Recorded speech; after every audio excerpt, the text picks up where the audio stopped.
All right. Good afternoon, dear students. Come on, let's continue with the chapter of value of supply. Value of supply.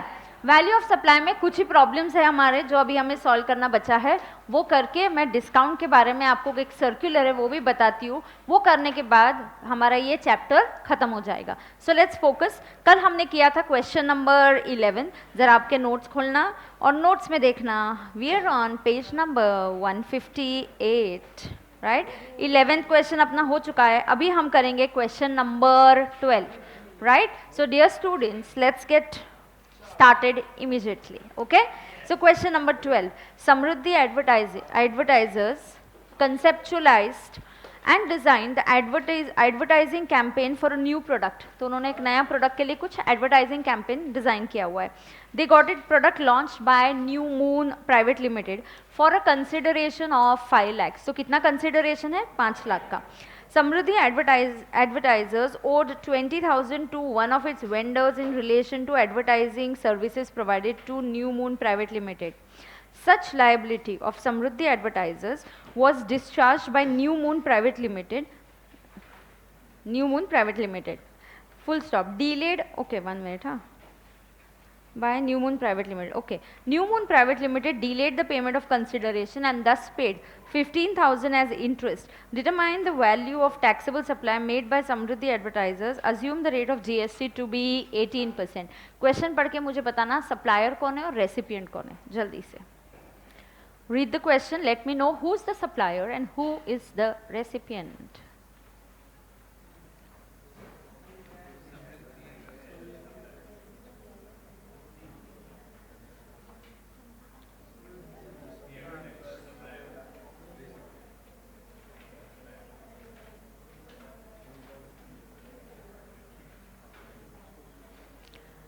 Facts के लिए ready? Everybody ready? चलो facts मेरे साथ ही लिखते जाना।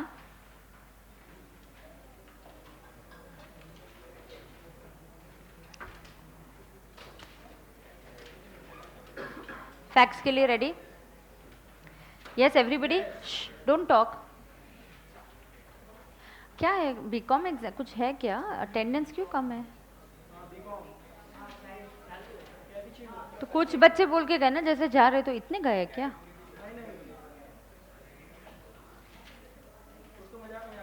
अच्छा ठीक है, चलो ध्यान देते हैं। फैक्ट्स। वो क्यों नहीं आ रहा है? रोहित क्यों नहीं आ रहा है? और क्यों नहीं आया रोहित? और कितने बच्चे एब्सेंट है यार आज तो? हाँ ठीक है।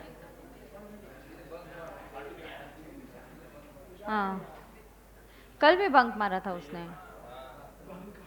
सच्ची में नहीं आया यार? कितने कैसे यार तुम कवर करोगे? हो जाता है ना क्लास का, क्लास में नहीं छुट्टी लेने की, ऐसे बाद में बहुत मुश्किल होती है खुद से पढ़ना। तो आई नो अगर अभी थोड़ा आपको ठीक नहीं लग रहा है, थोड़ा आपको ऐसे नींद आ रही है, ऐसा कुछ लगता है कि नहीं लंच के बाद घर चले जाओ, अवॉइड दैट। यहीं पे रुक के थोड़ा स्ट्रेच करके कर दो खत्म, बाद में खुद से पढ़ना पड़ेगा, बहुत दिक्कत होती है। और स्टडी लीव का टाइम आपको, स्टडी लीव का टाइम आपकी स्टडी के लिए रखना है और कुछ लेक्चर्स और ये कवर अप करने के लिए नहीं रखना है। जो भी करना है अभी खत्म कर दो आप, ठीक है? हाँ चलो अब फैक्ट्स। क्वेश्चन नंबर 12 में मुझे बताना जरा कि सप्लायर कौन है? यस, समृद्धि एडवर्टाइजमेंट। लिखो समृद्धि एडवर्टाइजर्स। और रेसिपिएंट कौन है? New moon.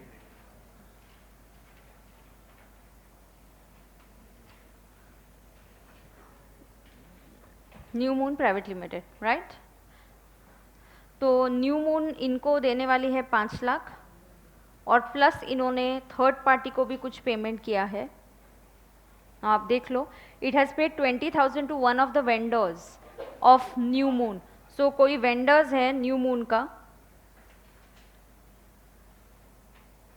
नहीं न्यू मून का नहीं, to one of its vendors in relation to advertising services by it to new moon private limited. Okay तो समृद्धि वॉज ओनिंग दैट 20,000, तो इन्होंने 20,000 किसको दिया, एक थर्ड पार्टी को, on behalf of the supplier, right. देखो एडवर्टाइजिंग कॉन्ट्रैक्ट है 5 लाख का, उसके बाद आपने वेंडर को भी 20,000 का पेमेंट किया, तो when you make a payment to the supplier or not directly to supplier, that is consideration, plus when you make the payment to a third party on behalf of the supplier, that is also added in consideration, correct। so यहाँ पे consideration होगा 5 lakh plus 20,000, plus उसको additional क्या मिला बताओ मुझे, interest. कितना interest मिला डिलेड पेमेंट के लिए, 15। अब मॉड्यूल ने अजम्पशन क्या करती है, सुनो क्या मैंने आपको ये सिखाया 15(2) सेक्शन में, ये सिखाया कि इंटरेस्ट वगैरह ये जो होता है एडिशनल इंटरेस्ट और कंसिडरेशन जो होता है, it has to be added in the taxable value. इसको टैक्सेबल वैल्यू में ऐड करने का है, किधर ऐड करने का है, टैक्सेबल वैल्यू में ऐड करने का है। हाँ तो वैसे ही ऐड करेंगे, लेकिन सिर्फ यहाँ पे ये लोग जो मॉड्यूल जो है वो अजम्पशन करती है कि जो इंटरेस्ट मिला it is inclusive of GST. Already delayed payment है, उस पर कौन जीएसटी देने वाला है, तो ऐसा अज्यूम किया है उन्होंने प्रॉब्लम सॉल्व करते वक्त कि जो 15,000 का इंटरेस्ट मिला it is assume it is inclusive of GST, right. Now what do I have to calculate, पहले ये फैक्ट्स नोट कर दिए, yes. So write down computation of taxable value, computation of taxable value of supply,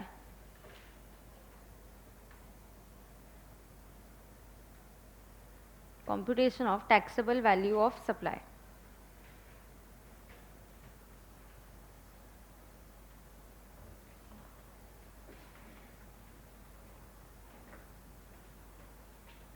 everybody ready?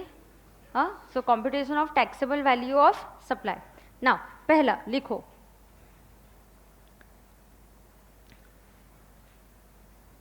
payment for supply of service,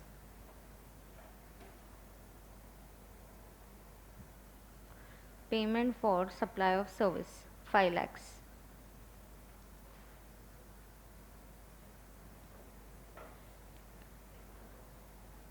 payment made to vendor of Samriddhi Advertisers,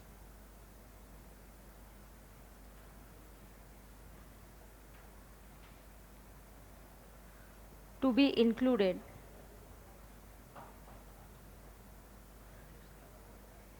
under section 15 subsection 2, to be included under section 15 subsection 2, right. Inclusions मैंने क्या बोला कौन से section में, 15(2). 15(1) में क्या बोला, transaction value. 15(2) में क्या है, इंक्लूजन्स एंड एक्सक्लूजन्स। 15(3) में क्या है, डिस्काउंट, करेक्ट। सो ये इंक्लूड करना पड़ेगा, दैट इज 20,000। तो ये ऐड यहाँ पे लिख देंगे ऐसे, तो ऐड हो जाएगा ये ऐड। और क्या होता है, इंटरेस्ट फॉर डिलेड पेमेंट, वो भी ऐड होता है। Is that also a part of taxable value, yes that is also a part of taxable value. So write down add. सिर्फ यहाँ पे उन्होंने अज्यूम किया है, तो हम भी वैसे ही करेंगे एग्जाम में। सी ऑफिस में क्लाइंट होता है तो आई आस्क कि बाबा देखो ये डिलेड इंटरेस्ट है, इस पर तुमको सामने वाला जीएसटी देने वाला है कि नहीं देने वाला है, कि यही फुल एंड फाइनल अमाउंट है, तो हम ऐसे पूछ सकते हैं। लेकिन यहाँ पे मेरे सामने कोई नहीं है, तो हमें थोड़ा सा मॉड्यूल को फॉलो करना पड़ता है कि उन्होंने क्या अजम्पशन किया तो हम भी वैसा ही अजम्पशन करेंगे। तो क्या होता है फिर सजेस्टेड आंसर्स वो हिसाब से होते हैं, फिर अपना मार्किंग वो हिसाब से होता है। So it's always best we follow the institute guidelines. Practically if I am sitting in the office मुझे ऐसा प्रॉब्लम नहीं आता है, because I talk to my client and I ask कि क्या हुआ, इस 15,000 पे तुमको एडिशनल लेने वाले हो कि, अरे नहीं, बोलता अरे मुझे पता ही नहीं इस पे जीएसटी लेना था, मैंने तो डायरेक्ट 15 ही ले लिया, मुश्किल से 15 दिया उसने डिलेड पेमेंट के लिए, शायद जीएसटी नहीं देगा। देन ऐसे ठीक है, फिर will assume it to be inclusive of GST, right. So let's write down add interest on interest for delay in payment,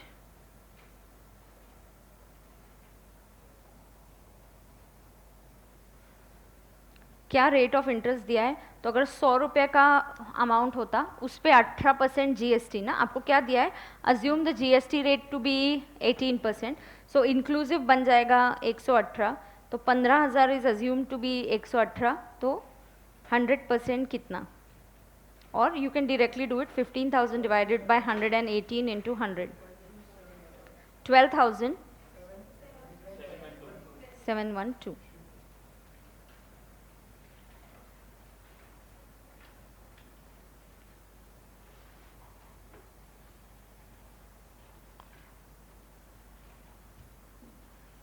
everybody okay?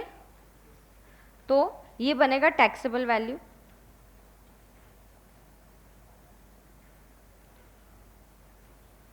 सो 5,32,712, और इस पे हम GST कैलकुलेट करेंगे. Taxable value is that value on which we will calculate GST. What is taxable value? That value on which we will calculate GST. Is that clear?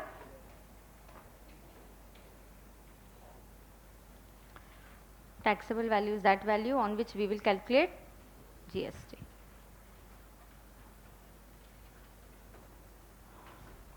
All okay? Let's write down a note. Note. यहाँ तक आ गए सब लोग? हाँ, क्या क्या add किया मैंने टैक्सेबल वैल्यू में? Consideration paid directly to supplier, consideration paid to a third party on behalf of supplier, plus interest भी ऐड किया.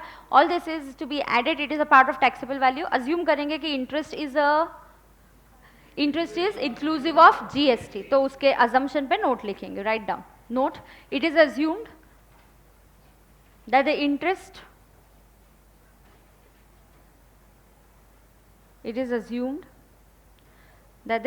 received is inclusive of GST. It is assumed that the interest received is inclusive of GST. Correct? The interest received is inclusive of GST. All okay? All right. इसके आगे इसको एक minute, हो गया ना? Screen change करो ना. हाँ, मुझे बताओ इसके इस चैप्टर के MCQ हो गए क्या ये पार्ट के, कि बचे? कल हो गए थे MCQs? ओके, तो ज़्यादा नहीं बचा है. Question number 7. Let's read question number 7. आप रीड करो and let's have the answer then.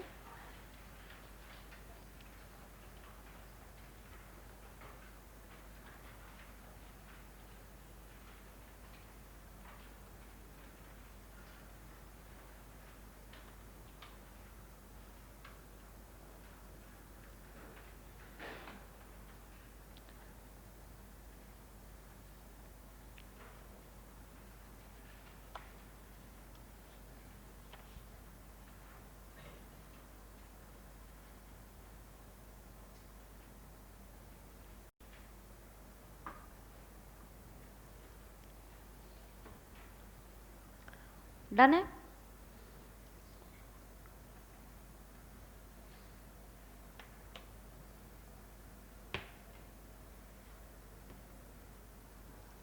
Argument किस चीज पे हो रहा है? टेस्टिंग चार्जेस को टैक्सेबल वैल्यू में ऐड करे या ना करे? आर्ग्यूमेंट किस चीज पे हो रहा है कि टेस्टिंग वैल्यू को टैक्सेबल वैल्यू में ऐड करे या ना करे? इस चीज पे आर्ग्यूमेंट हो रहा है, बराबर है ना? तो argument is happening on this thing.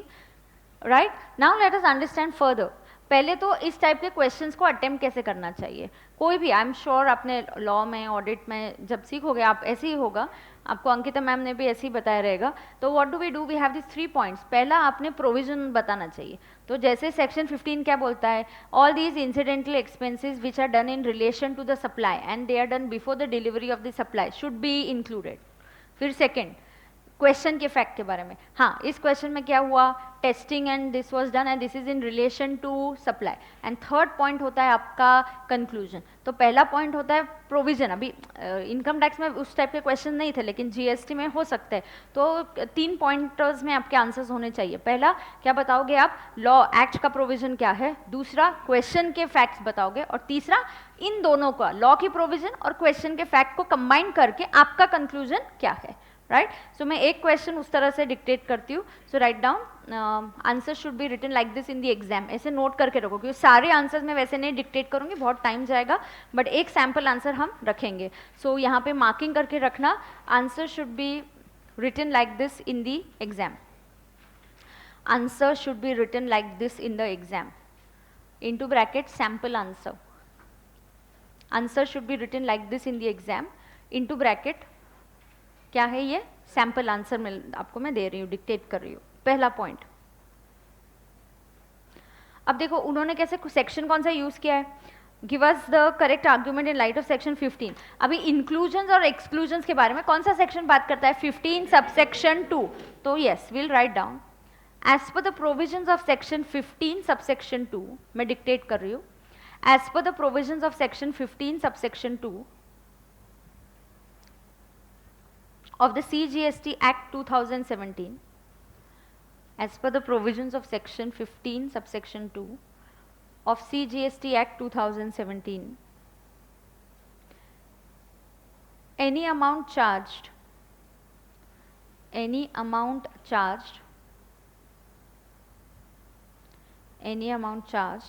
for anything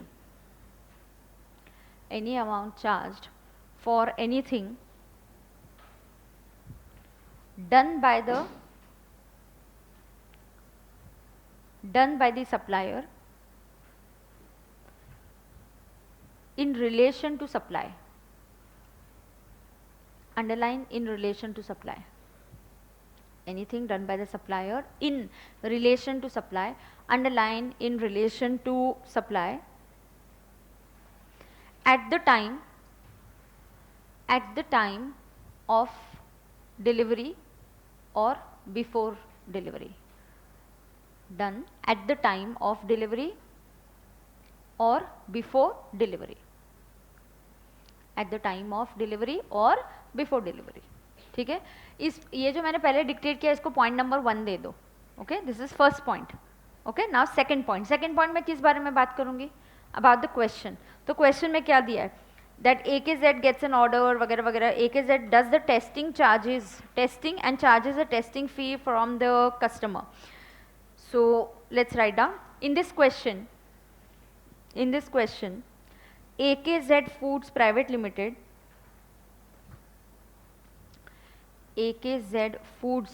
Limited does the testing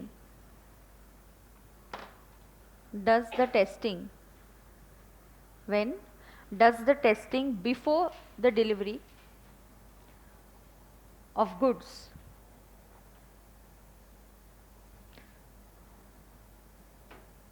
Does the testing before the delivery of the goods, and it is in relation to the supply. And it is in relation to the supply. And it is in relation to the supply. Okay, अब इसका conclusion हम लिखेंगे. Now नीचे लिखो third point, conclusion.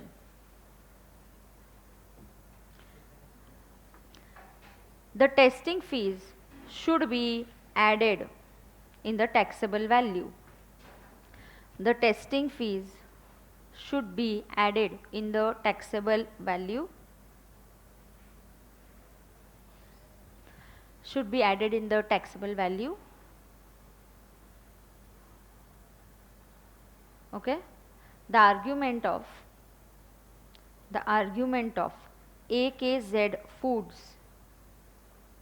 The argument of AKZ Foods is therefore not correct. Is therefore not correct. Correct? Is therefore not correct. Done है क्या? क्यों नहीं है? करेक्ट नहीं है क्योंकि ये ऐड होना ही चाहिए. तो तुम ऐसे बोलोगे कि ऐड नहीं करना है, उससे काम नहीं चलेगा. बिल्कुल नहीं, इसको ऐड तो करना पड़ेगा. Right, come to question number 8. Read it very carefully.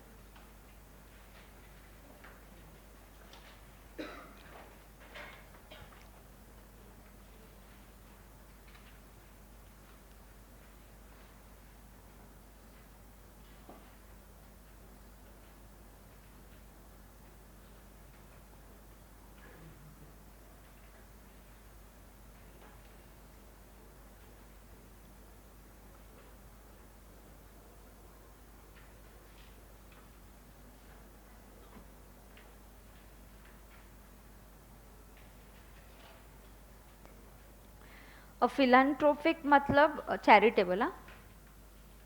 Charitable.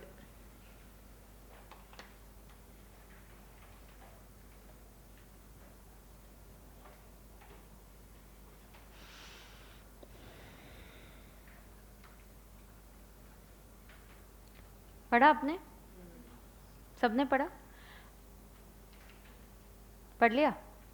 अब मुझे बताओ, नॉर्मली स्टूडेंट्स को कोचिंग की सर्विस की फीस कितनी लग रही है? 5 lakhs। लेकिन नॉर्मली कितनी लग रही है? 5 लाख। लेकिन कुछ स्टूडेंट्स को क्या फी लग रही है? 3 लाख। ऐसा क्यों? यस, कोई एक फिलान्थ्रोपिक एसोसिएशन है या चैरिटेबल ट्रस्ट है जो उनको सब्सिडी दे रही है 2 लाख की। स्टोरी समझी ना पहले? हाँ, नॉर्मली स्टूडेंट्स को फी कितनी लगती है? 5 लाख। लेकिन ये जो ट्रस्ट है, they are charging how much? 3 lakhs। This trust says कि will charge only 3 lakhs from you, but बाकी बच्चे को 5 लाख रही है, आपको 3 आ रही है, क्योंकि हमको कोई सब्सिडी दे रहा है। We are getting a subsidy of 2 lakhs, right? So what it is, what would be the taxable value of service of coaching and instruction provided by the institution? Yes, क्या होगा? The value will be 5 lakhs because यहाँ पे subsidy कौन दे रहा है? Non government organisation. Sir, जब non government organisation subsidy देती है, it is forming a part of taxable value. It is forming a part of taxable value. Is that clear to everybody? Yes. तो देखो, फिर तुम एग्जाम में attempt कैसे करोगे? पहले बोलोगे as per section 15(2) subsidy given by non profit making company should और non profit making organisation should be forming a part of taxable value. फिर second, in this question the coaching institute received a subsidy of 2 lakhs from a non-profit making organization. And conclusion, therefore, in view of section 15(2), this subsidy should be forming a part of taxable value, and therefore the taxable value would be rupees 5 lakhs. भले आपको student से 3 लाख मिले, लेकिन आपको subsidy मिली 2 लाख की, वो भी add करके आपका टैक्सेबल वैल्यू बनेगा 5 लाख। अंडरस्टूड? यस। तो मैं 1 2 3 में डिक्टेट नहीं करूंगी, आपको एक ही सेंटेंस में दे दूंगी आंसर। ठीक है, चलेगा ना? क्या करूं 1 2 3 में डिक्टेट? क्या रे बोल।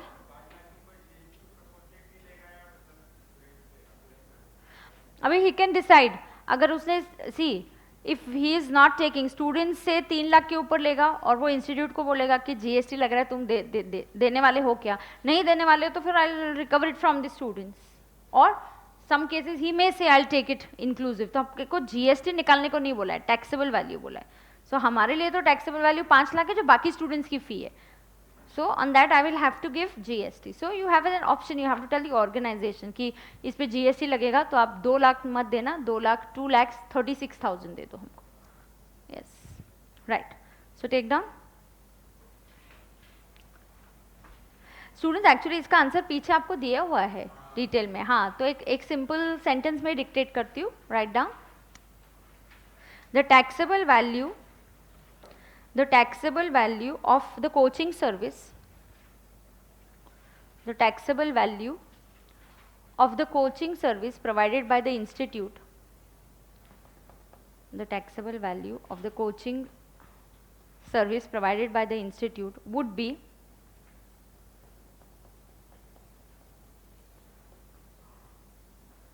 how much? Would be 5 lakhs. Would be 5 lakhs. As per section 15(2), as per section 15(2), subsidy received, as per section 15(2), subsidy received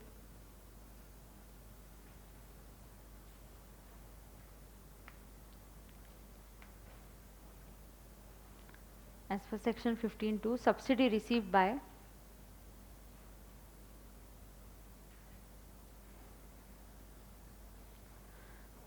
received by non-government organization forms a part of taxable value.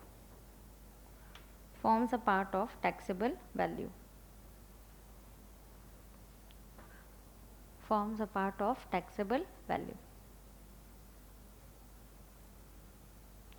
Forms a part of taxable value.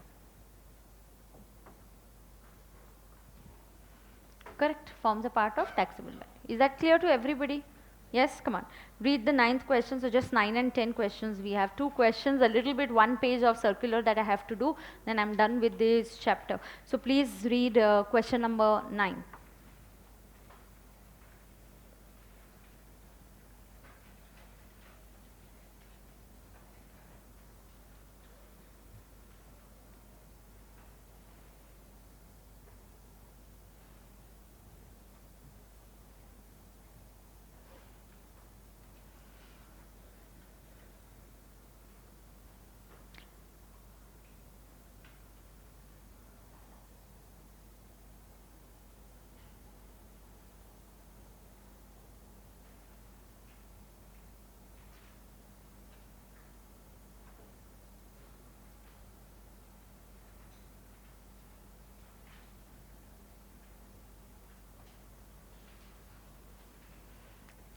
Correct?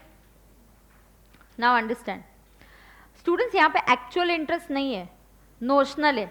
सी तुमने कितना delay किया, तुमको बोला था 30 days के ऊपर interest लगेगा, तुमने पेमेंट कब कर दिया? 32nd डे को। जल्दी जल्दी तुमने पेमेंट कब कर दिया? 32nd डे को। अरे 2 दिन का भी का इंटरेस्ट लगाएंगे? तो मैंने बोला चलो जाने दो, इंटरेस्ट वेव ऑफ कर दिया। वेव ऑफ करना मतलब माफ कर देना, ओके? वेव ऑफ कर देना मतलब माफ कर देना। तो आपने इंटरेस्ट लिया ही नहीं, तो फिर भी डिपार्टमेंट बोलते नहीं नहीं नोशनल कैलकुलेट करो, 2 दिन का लो। तो सॉरी, ऐसा नहीं होगा। आपको मिला तो ऐड करेंगे, हमको मिला ही नहीं तो हम ऐड नहीं करेंगे। सो इसका भी आंसर आपको पीछे प्रिंटेड दिया हुआ है, तो आप यही क्वेश्चन के यहाँ पे भी लिख सकते हो, notional interest will not be added in the taxable value. Notional interest will not be added in the taxable value. See इसीलिए मैं, अच्छा तुम लिखो पहले, notional interest will not be added in the taxable value। ऐसा क्यों?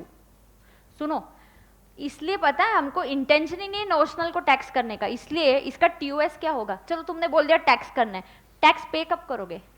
What is the TOS for additional consideration? Date of receipt. Receipt हुआ ही नहीं।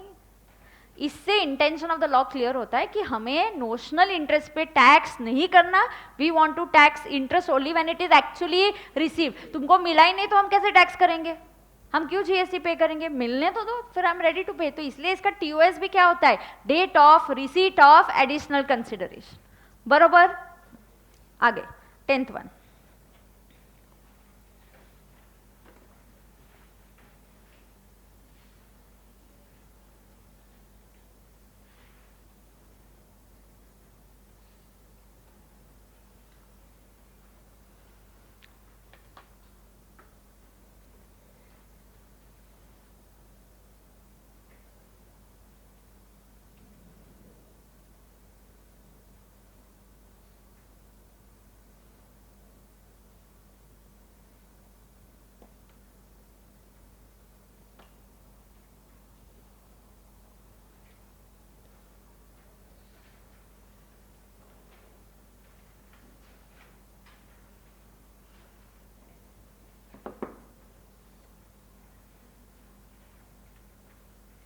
क्या होगा? आपको क्या लगता है? ये एडिशनल इंटरेस्ट हम लेस, एडिशनल डिस्काउंट लेस करेंगे या नहीं करेंगे?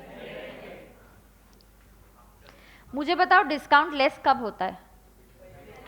When it is known at the time of supply। सबसे पहला पॉइंट है, it should be known at the time of supply। Did you know this? You are going to get this additional discount? No, it's not known at the time of supply। बिल्कुल ये less नहीं होगा, भले ही हम आपको bakery को ये discount दे देंगे, बट ये लेस नहीं होगा ना। वाई? बिकॉज बेकरी है, इट्स अ पेरिशेबल प्रोडक्ट, वैसे भी उसके नेक्स्ट दिन वैल्यू नहीं है। तो आप देखते हो कि अच्छा कितना स्टॉक बचा है, चलो ले लो, we call up and tell you 5 o'clock will call up and tell you now last 2 or 3 hours are remaining, कुछ भी स्टॉक बचा होगा तो डिस्काउंट दे देना।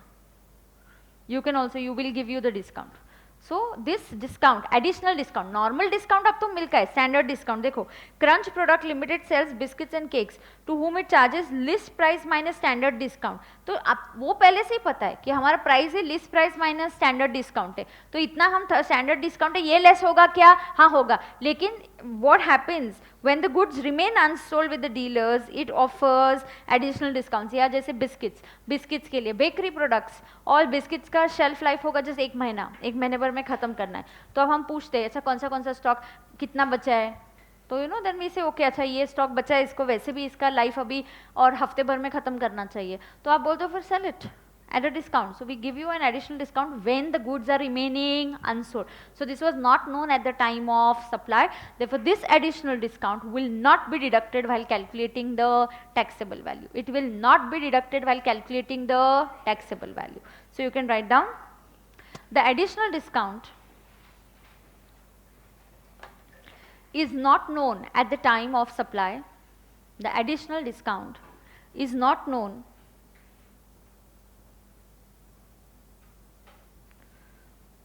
the additional discount is not known at the time of supply, therefore as per section 15(3), therefore as per section 15(3), it will not be deducted Therefore, as per section 15(3), it will not be deducted from the taxable value. It will not be deducted from the taxable value. It will not be deducted from the taxable value. Is that clear to everybody? Yes. Now I have one. Yes, please.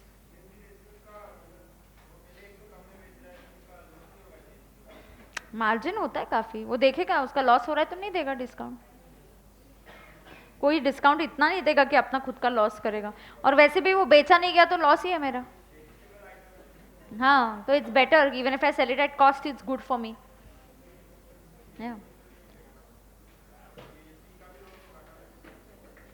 हाँ, GST तो selling price पे लगता है. हाँ, additional discount पे वो नहीं मिलेगा तो yes. Now his question is, why will somebody sell it at loss? That's the problem, or that is the decision that a buyer and a seller has to take. A seller has to take.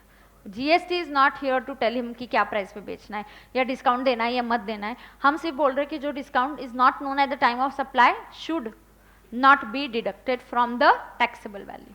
Is that clear? Okay. Come to the circular. So come on page number 155. Very simple. ये already सिखाया है, कोई इसमें नया concept नहीं है.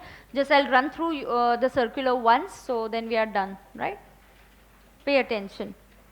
Allowability of certain specific types of discounts offered by the suppliers are clarified. So they are clarified why some circular है. 7 मार्च 2019 का ये circular है.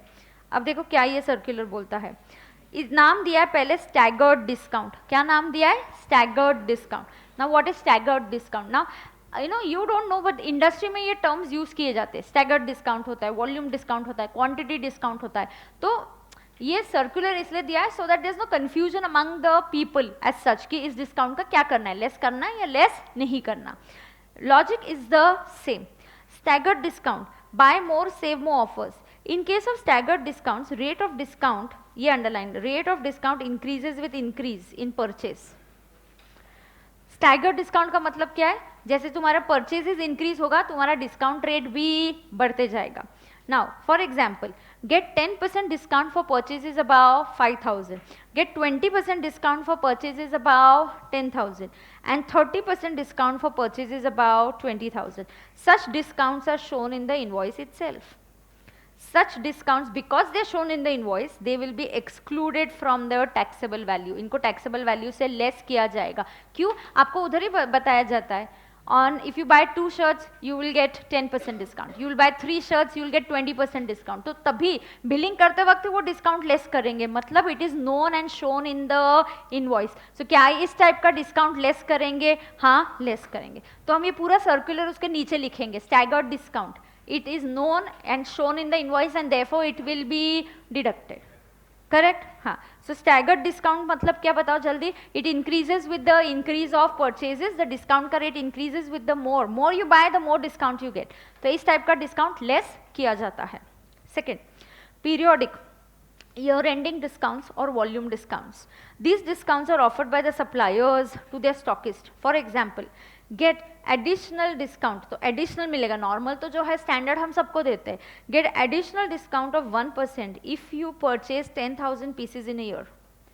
Get additional discount of 2% if you purchase 15,000 pieces in a year. Such discounts are established in the terms of agreement. तो ये agreement is entered before or at the time of supply. हम पहले ही बता देते हैं. क्यों?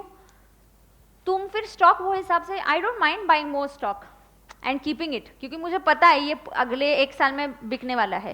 सो I don't mind. अगर मुझे पता होता बिगनिंग में कि तुम 10,000 के ऊपर पीसेस खरीदोगे तो 1%, 15 के ऊपर खरीदोगे तो 2%, तो ऐसे चलो अच्छा है 2%, 15,000 खरीद लेते हैं और उसके लिए भी अच्छा हो जाता है. सप्लायर वो बोलता है अच्छा है, स्टॉक पूरा का पूरा निकल गया.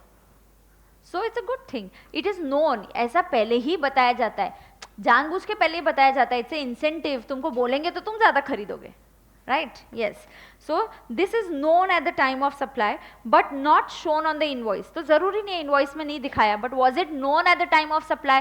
आपको पता है 2 टाइप के डिस्काउंट लेस होते हैं. either जो one is shown in the invoice और दूसरा कल के पांडु का एग्जाम्पल याद आ रहा है क्या? हाँ, तो जब मैंने उसको इनवॉइस दिया था तब वो शोन था क्या? उसमें नहीं था. बाद में हमने क्या किया, उसको बोला कि अरे तुमको डिस्काउंट मिल रहा है, तूने कैश पेमेंट कर दिया. तो बाद में भी आपने बाद में डिस्काउंट रिकॉर्ड कर दिया, वो चलता है, but was it known at the time of supply? Yes, तो ये लेस होता है। In commercial parlance such discounts are colloquially, मतलब इनको नॉर्मली ऐसे डिस्काउंट्स को वॉल्यूम डिस्काउंट्स बोला जाता है। Such discounts are passed on through credit notes. जैसे मैंने कल बोला, पांडु को अगर मैंने कल बिल कितने का दिया था, 1,18,000, उस बिल में मैं चेंज करूंगी क्या? नहीं, 1000 का डिस्काउंट मुझे देना था उसको कुछ, तो मैं क्या करूंगी? I will give him a credit note. Such discounts are excluded, so ऐसे डिस्काउंट को क्या किया जाता है? माइनस। ऑफ कोर्स कल की सारी कंडीशंस वही है। क्या कंडीशंस है कल की? Yes, that it is known at the time of supply, you can link it bill to bill and proportionate ITC is reversed। कल का एग्जाम्पल याद आ रहा है? पांडु का अकाउंटेंट क्या करेगा कल? रिवर्स करेगा, बरोबर? तूने रिवर्स किया था, हाँ, तो वो रिवर्स करेगा, proportionate ITC will be reversed. तो ये हो गया वॉल्यूम डिस्काउंट की बात। अब secondary discounts. Secondary discounts which are not known, these are not known at the time of supply, are offered after the supply is already done। तो ये generally हम सप्लाई होने के बाद करते हैं, ईयर एंड में करते हैं, पहले कोई स्कीम नहीं है। जैसे मैंने बोला कि इस बार ऐसे ही सोचा कि अरे हमारे जो डीलर्स है चलो उनका परफॉर्मेंस रेट कर देंगे और जो सबसे हाईएस्ट सेलर है उसको कुछ तो डिस्काउंट दे देंगे, ये पहले बताया नहीं था। सो हियर सेकेंडरी डिस्काउंट्स, तो नॉर्मली जो नॉट नोन होते हैं इसको क्या बोलते हैं हम? Secondary discounts. These are not known and they are offered after the supply. For example, Messrs A supplies 10,000 packets of biscuits to Messrs B at 10 rupees per packet. Afterwards, Messrs A revalues it at 9 per packet and subsequently Mr. A issues a credit note. Such secondary discounts are not to be excluded while determining the value. तो ऐसे secondary discounts को less नहीं करेंगे। तो समझा आपको? यहाँ पे कौन सा डिस्काउंट था? Staggered। तो नोट कर देंगे क्या? यहाँ पे आप लिख सकते हो staggered discount.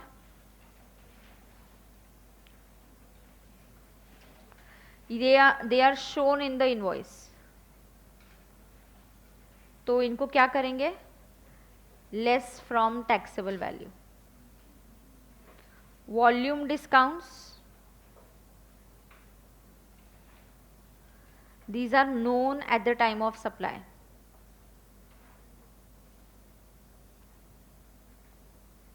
So are these known? Yes, these are known at the time of supply. Therefore क्या करेंगे? Less from taxable value. So less from taxable value.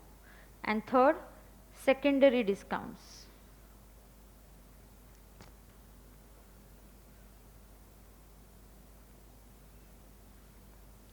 These are not known at the time of supply.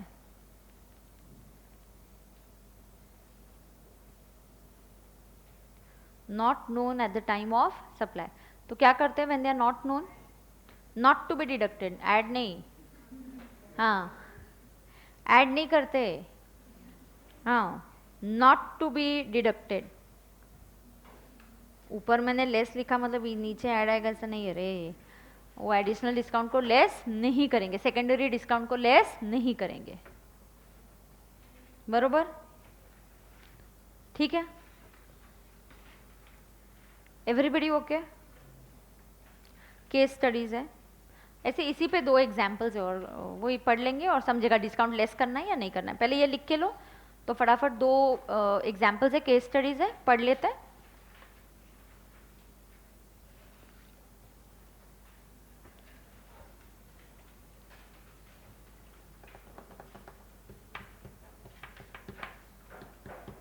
Done है क्या? Okay, pay attention. इसका answer होगा तो answer यहाँ से नहीं पढ़ेंगे, मुझे ऐसे लग रहा है विद आंसर ये टाइप हो गया है, लेकिन हम विद आंसर नहीं पढ़ेंगे, क्वेश्चन पढ़ के हम आंसर अपना अपना थिंक करेंगे। ठीक है, क्वेश्चन पढ़ते।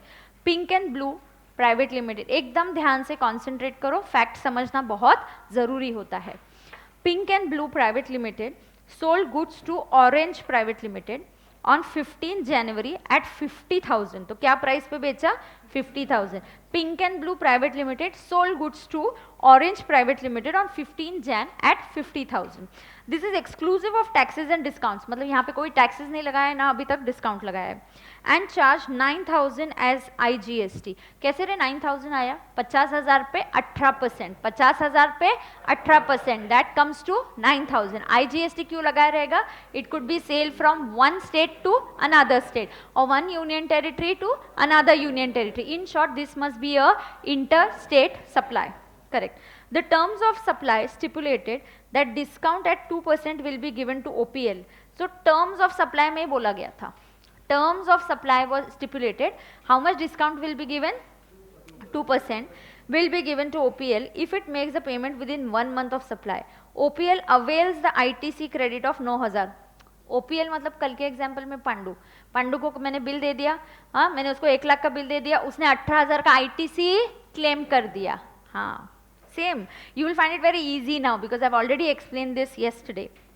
आगे सो OPL ने परचेजेस किया, उन्होंने 9,000 का सेट ऑफ क्लेम कर दिया in the month of January and makes the payment for the goods on 10th February. तो देखो 10th February को पेमेंट किया, 15 Jan को खरीदा था. So is the payment one made with in the month? Yes. PBPL issues a credit note for 1180. अभी इसके आगे कोई कुछ नहीं पड़ेगा, इसके आगे कोई कुछ नहीं पड़ेगा. अब सुनो ध्यान से, मेरा ओरिजिनल बिल कितने का गया? 50,000. उस पे मेरा IGST कितना लगा? 18% मतलब 9,000. अब मेरा बिल गया 59. अब मुझे डिस्काउंट देना है.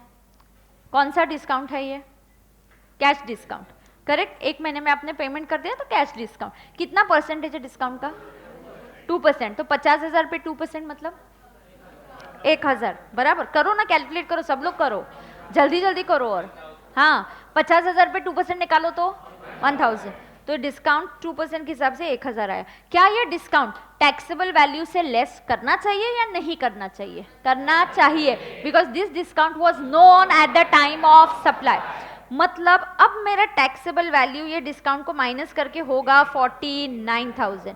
तो 49,000 पे 18% GST लगना चाहिए. 88. हाँ कि नहीं? मैं गवर्नमेंट को बोलूंगी मैं 50 पे नहीं GST पे करने वाली, मैंने 1,000 का डिस्काउंट दिया है, तो मैं 49,000 पे GST निकाल के तुमको 8820 पे करने वाली हूँ. तो ये आया कितना अमाउंट? 57. तो इसलिए अब उसने मुझे क्रेडिट नोट, ये देखो GST की वजह से ये डिफरेंस कितना 9 और 8820 में, इसलिए ही raised a credit note of 1180. 1000 discount and 180 GST का रिवर्सल. इसलिए मैंने पांडु को दे दिया ये क्रेडिट नोट, लो और तुम्हारे अकाउंटेंट को जाके बताओ कि 1000 रुपीज का डिस्काउंट है और 180 का ITC रिवर्सल करना पड़ेगा. समझा क्या? पक्का समझा ना? हाँ. कंपल्सरी ऐसा स्टिकी नोट पे लिखना है, क्योंकि जिस तरह की से वो ये मॉड्यूल का केस स्टडी है, तो मैंने फटाफट नोट्स, जैसे मॉड्यूल अभी आते हैं तो फिर हमने जैसे एक एक ऐड करते गए तो विथ आंसर आया, but understanding this is easier. लिख के लो, स्टिकी नोट निकालो, जल्दी जल्दी जल्दी करो जरा.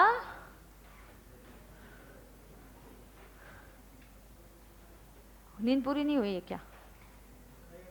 हाँ. चलो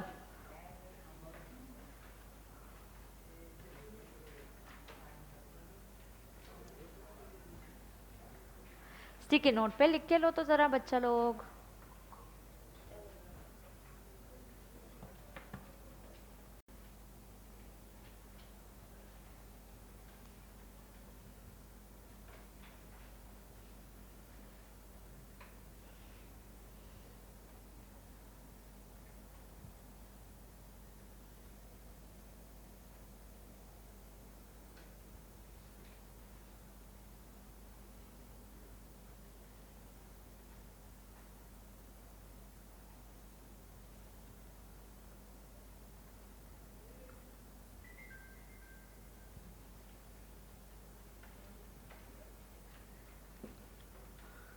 अर्षित क्यों एब्सेंट था कल? कितना इंपॉर्टेंट वैल्यू ऑफ सप्लाई, एकदम इजी पार्ट, 1 घंटे में हो गया. प्रॉब्लम्स हो गए, इस पे प्रॉब्लम्स आते हैं. नहीं होने का बीमार भी। गणेश भी पूछा था मेरी तबीयत ठीक नहीं मैं जाता हूँ, मैंने कहा दवा लेके इधर बैठो, सर्दी है इधर गोली खा के इधर बैठो, जाने का नहीं। बाद में खुद से पढ़ना पड़ेगा ना, थोड़ा सा एडजस्ट करने का, स्ट्रेच करने का। ऐसे नहीं कि थोड़ा हाँ बाबा सर दुख रहा है, थोड़ी तबीयत ठीक नहीं है, होता है ऐसे एक आध दिन। You should just come, forget all those things. वो एक एक दिन भारी पड़ता है यार बाद में। 2-2 3-3 घंटे का क्लास तेरे को रिकवर करने को एक दिन जाएगा। ऐसे नहीं करने का, डोंट मिस लेक्चर्स। कितने दिन बचे यार क्लास के अभी? चलो कोई ज्यादा दिन नहीं बचे अभी हमारे क्लास के, ठीक है। हाँ, अब दूसरा एग्जाम्पल, ये लिख लिया क्या बच्चा लोग तुम लोगों ने? हाँ, अब दूसरा केस स्टडी, बात नहीं करनी है। दूसरी case study, in the above example, in the above example, if the terms of supply did not provide for discount, if the terms of supply did not provide for discount at 2% for payment within 1 month, but PBPL offers such discount to OPL at the time of payment after negotiation. पहले नहीं बताया था कि आपको 2% मिलेगा। अब मैं payment कर रही हूँ तो मैं कॉल करती हूँ, देखो मैं अभी चेक निकाल रही हूँ, कुछ डिस्काउंट दे दो, I am your regular customer, मैं इतना टाइमली पेमेंट कर रही हूँ। तो ये नेगोशिएशन के बाद 2% का डिस्काउंट हुआ। Did I know this discount at the time of supply? No. Then this 2% discount ये टैक्सेबल वैल्यू से लेस नहीं होगा। मतलब इसके आगे आपको क्वेश्चन नहीं पढ़ना, अब यहाँ पे देखना है। मतलब मेरा जो ओरिजिनल इनवॉइस गया वो क्या वैल्यू का गया? 50,000। उसके ऊपर IGST क्या रेट से लगा? 18%। मतलब कितना? 18,000। तो ये हुआ कितना? ओ 9 आइयो 9,000, 50,000 है ना, 59। अब मुझे डिस्काउंट कौन सा मिल रहा है? 1000। क्या ये डिस्काउंट? अब मेरी टैक्सेबल वैल्यू देखो, is this discount allowed to be reduced? No. So I will say 50, no wait, taxable value लिख रही हूं मैं। क्या लिख रही हूं यहाँ पे? Taxable value. हाँ, if you want that way, okay, there are 2 ways of writing it. ठीक है, पहले तुमको ऐसा दिखाती हूँ। तो तुमको लिखना है इधर 49 लिखो, लेकिन जब तुम टैक्स कैलकुलेट करोगे वो किस वैल्यू पे करोगे? 18% ऑन 50,000। वो लेस करना अलाउड नहीं है। ओके, तो एक्चुअली ऐसे नहीं जाते बिल, मैं आपको बताती हूँ। तो यहाँ पे 8 नहीं, कितना, 9,000 ही आएगा। तो टोटल कितना होगा? यस। तो अब तुम्हारा क्रेडिट नोट जाएगा सिर्फ 1000। तो मैं पांडु को बुलाऊंगी और बोलूंगी ये लो क्रेडिट नोट, तुमने नेगोशिएशन किया इसलिए मैं दे रही हूँ डिस्काउंट, तुम हमारे रेगुलर कस्टमर हो। हाँ, लेकिन ये टैक्सेबल वैल्यू से लेस नहीं होगा। तो GST के अमाउंट को मैंने हाथ नहीं लगाया, क्रेडिट नोट जाएगा सिर्फ 1000। और ओनली कितने अमाउंट का जाएगा? 1000 रुपीज। ओके, तो नॉर्मली क्या होता है, बिल नहीं चेंज होता है, इनवॉइस यही रहा, ये क्रेडिट नोट जाता है। इस क्रेडिट नोट में GST को इम्पैक्ट नहीं दिया, ऊपर ये डॉक्यूमेंट्स दिए जाते हैं। ये तो अपना कैलकुलेशन है सिर्फ टैक्सेबल वैल्यू का। इनवॉइस कभी भी कैंसिल होके वापस नहीं बनता। इन GST I can't cancel an invoice. अगर मुझे इनवॉइस में कुछ करेक्शन करना है, कुछ चेंजेस करने हैं, I can raise a debit note और a credit note, but I can't change the cancel an invoice. Now here, इसलिए मेरा ओरिजिनल इनवॉइस ऐसा गया, फिर मैंने ये अमाउंट का क्या देंगे? Credit note. यहाँ पे क्रेडिट नोट 1180 का बनेगा, नीचे क्रेडिट नोट सिर्फ 1000 का बनेगा। समझ में आ गया? ठीक है ना? हाँ, तो ये अभी आप सेकंड वाला पार्ट लिख के स्टिकी नोट पे सेकंड एग्जाम्पल पे लिख दो।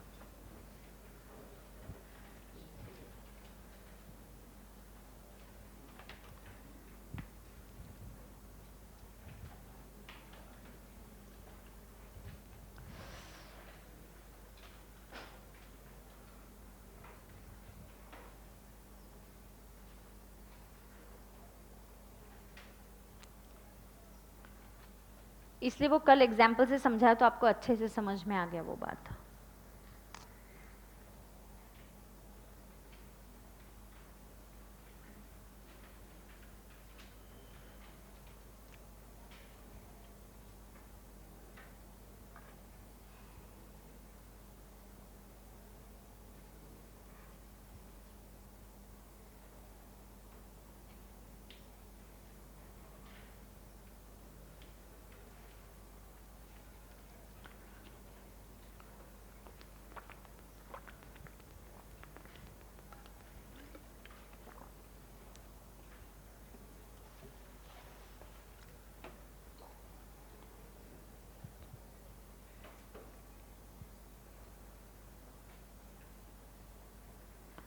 डन है?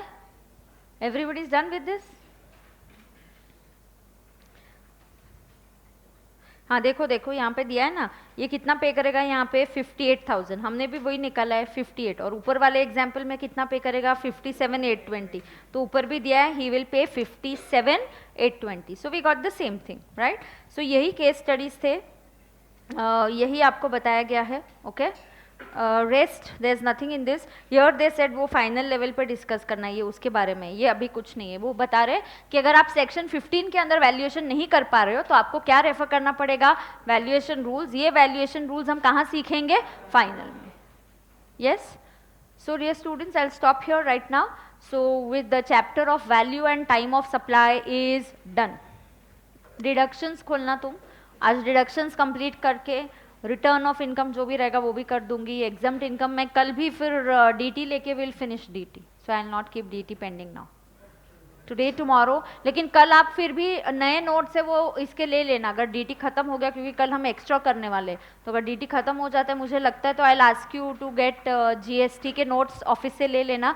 अगला जो मैंने नोट्स दिए वो 2 चैप्टर्स के एक साथ दे दिए, सो 2 चैप्टर्स एक साथ I have given to you, so just get that tomorrow. Okay,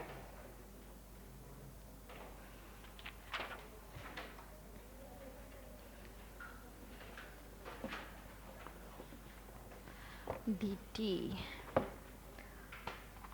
प्रश्न मंजूषा में भी देख लो एक बार, डिडक्शंस का क्या क्या बचा है, कौन से क्वेश्चंस बचे जरा देख लो। प्रश्न मंजूषा भी खोलो, एडिशनल क्वेश्चंस वाले भी एक क्वेश्चन है, तुम लाए हो क्या? स्टेपल करने को बोला था, इस पे नहीं किया तुमने, किया है ना? हाँ।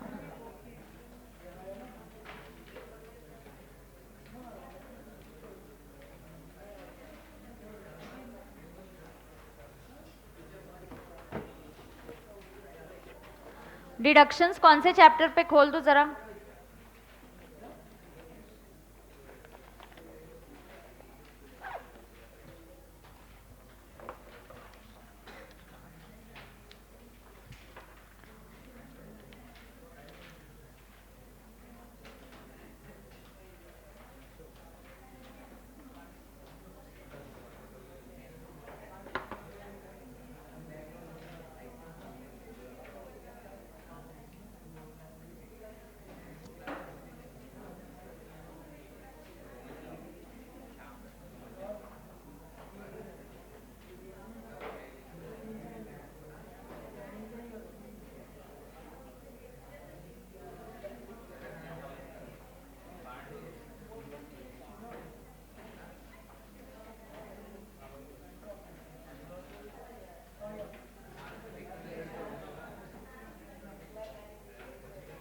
क्या हुआ?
Okay. Good afternoon, dear students. So now we are going to continue with the deductions. I had finished with you the ATG series and I had taught you two deductions relating to ATRRB and ATQQB. So these were relating to royalty. Let's just have a recap. थोड़ा सा एक recap कर लेंगे QQB और RRB का. फिर हम उसके ऊपर problem करके I will try and finish today the chapter of deductions. Okay. So please let's go through the notes first about ATQQB and ATRRB. So please open your notes where we are having deductions. Open your Ramban for income tax and we'll have a look at ATQQB. हमने पढ़ लिया है. What is the page number?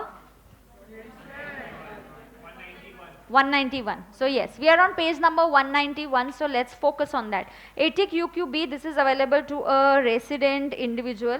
So basically it is available to a resident individual and deduction किस चीज़ के लिए मिलता है? You are authoring or you are co-authoring some books. So क्यों किताबें बनाई और क्यों books बनाई, something like that is what you can try and remember.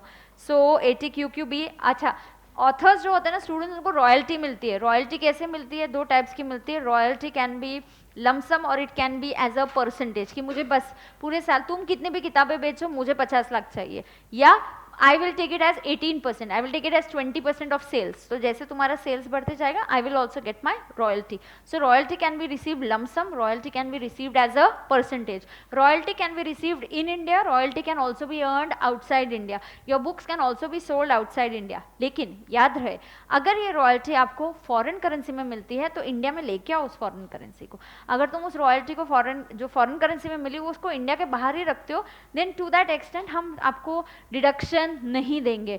Even exports में ऐसा रिक्वायरमेंट होता है कि फॉरेन करेंसी में जब तुम अर्न करते हो you must get the money into India, तभी उस एक्सपोर्ट का फायदा हुआ ना. नहीं तो तुमने बाहर ही बैंक रख दिया, अकाउंट खोल दिया और उधर ही पैसे जमा कर दिए तो इंडिया को कैसे फायदा हुआ तुम्हारी फॉरेन करेंसी या एक्सपोर्ट्स का.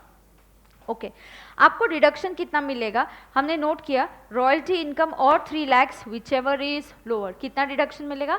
रॉयल्टी इनकम और 3 lakhs whichever is lower. ये रॉयल्टी इनकम कैसे कैलकुलेट होता है? अगर आपको एज अ परसेंटेज मिल रहा है it will be restricted to 15%. जो फॉरेन करेंसी में मिला it should be brought into India within 6 months. Right so ये कुछ कंडीशंस है. I am going to do a question on ATQQB तुरंत right now so you will understand it immediately how to do this ATQQB working. So here open your Prashna Manjusha का question number 19. This is based on ATQQB. So we'll be solving this question. So quickly open question number 19. प्रश्न मंजूषा खोलो. प्रश्न मंजूषा बोलो मुझे कौन से page number पे है ये क्वेश्चन नंबर 19. 87. Yes. एवरीबडी फटाफट सब लेके आए ना. मैंने बोला था आज बुक्स लेके आने आपको.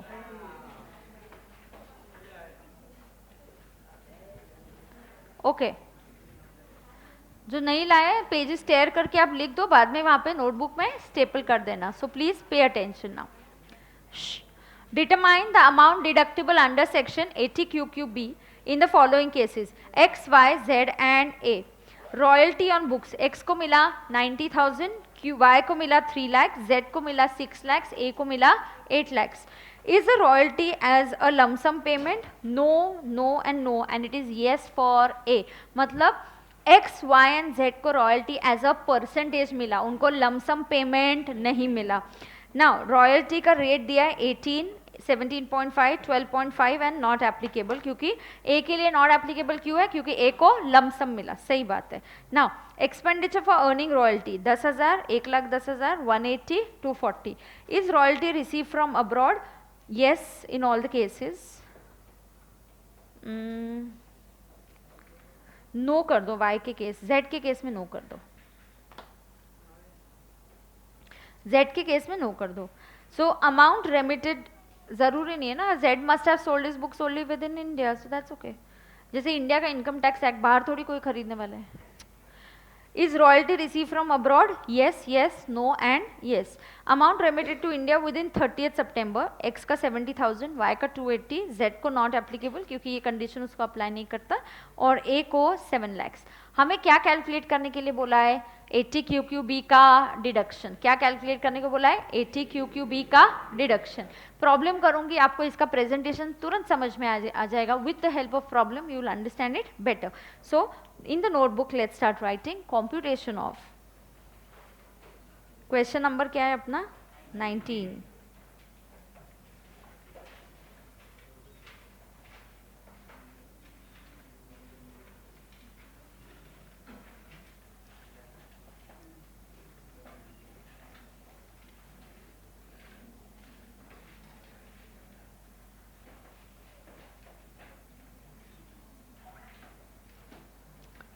computation of 80 QQB deduction.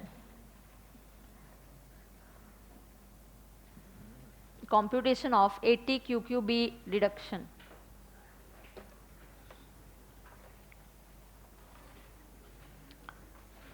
Particulars, how many assessees are there? Yes, so particulars and make 4 columns please.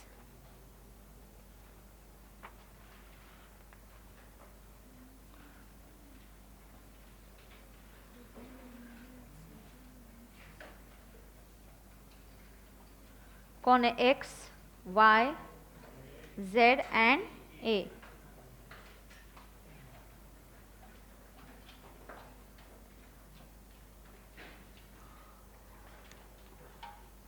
वो भी नहीं आया आज, क्या उसका नाम है?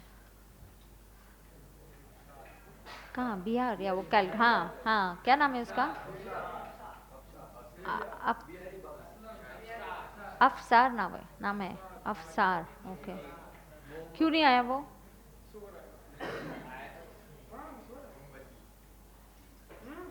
हाँ ओके, हाँ उठाया नहीं।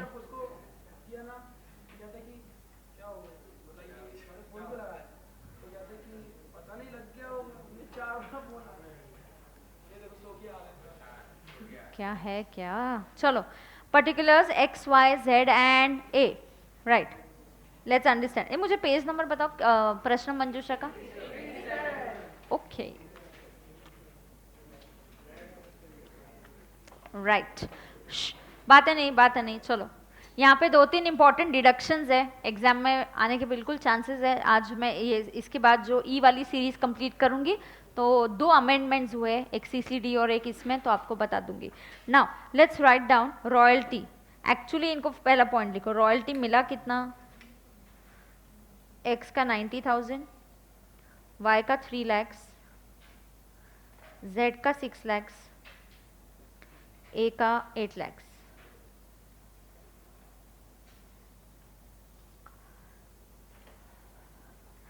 Is royalty a lump sum payment? वो नहीं हम नोट करेंगे। Now listen, if somebody got royalty as a percentage, what was the rate of royalty? Now 1 minute, 2 minutes, just wait. Listen. We will say royalty received as percentage, into bracket, 2 minute देखो आप, restricted to 15%। ऐसा rule है कि अगर आप royalty में percentage में आता है, मैक्सिमम 15% तक है तो हम उतना ही कंसिडर करेंगे। हाँ तो सुनो, 90,000 रॉयल्टी कब मिल रहा है? जब आपका परसेंटेज कितना है? 18%। So you getting 90,000 for 18%। तो यहाँ पे हेडलाइंस में, उसी पेज के हेडलाइंस में आप लिख सकते हो, एक्स को 18% के लिए मिल रहा है 90,000, तो 15% के लिए कितना? 75,000। ओके, तो ये हेडलाइंस में आप लिख सकते हो कि इस तरीके से हमने वर्किंग किया है, नोटिंग हो जाता है सब आपके पास।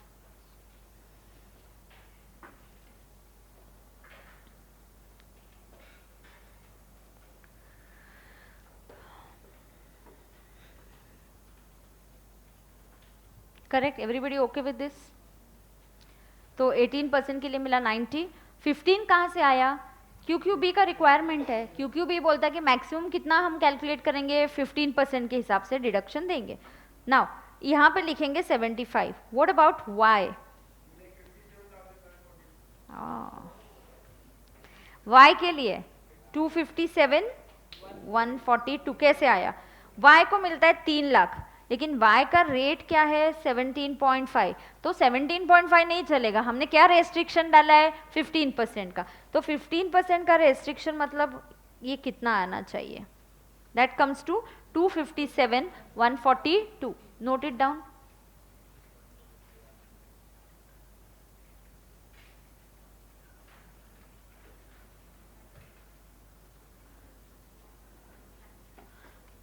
Done, everybody is done?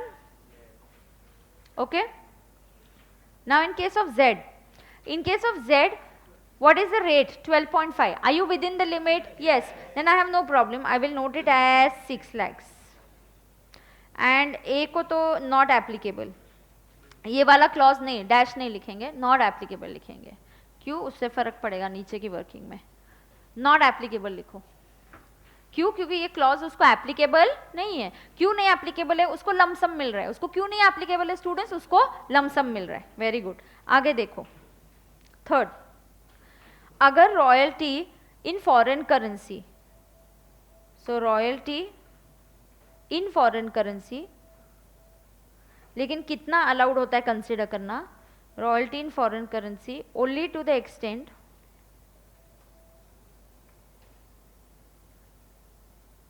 remitted to India till 30th September। Within 6 months आपको इंडिया में लेके आने का टाइम लिमिट दिया है। अगर आप रॉयल्टी फॉरेन करेंसी में अर्न करते हो, you should get it to India within 6 months. Yes,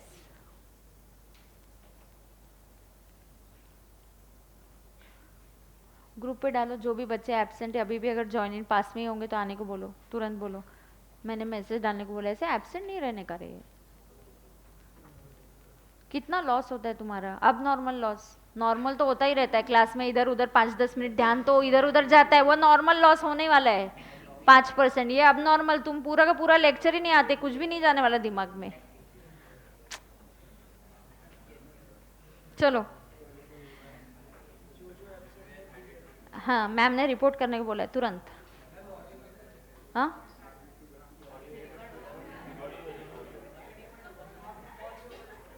भेजती हूँ, थोड़ी देर से भेजती हूँ। चलो, अब नॉर्मल लॉस पीएल में ऐड लेस हो जाएगा, तेरा पीएल कम कम होते जाएगा। तेरे प्रिपरेटरी लीव बोल रही हूँ मैं। Okay, pay attention. Royalty in foreign currency only to the extent. Now foreign currency में है तो it should be receive within yes 6 months। so how much now? देखो x को रॉयल्टी मिला 90, but how much was remitted to India within 6 months? only 70, so note down 70,000। y royalty earn कर रहा है 3 lakhs, but how much is remitted to him? 2,80,000, so 2,80,000।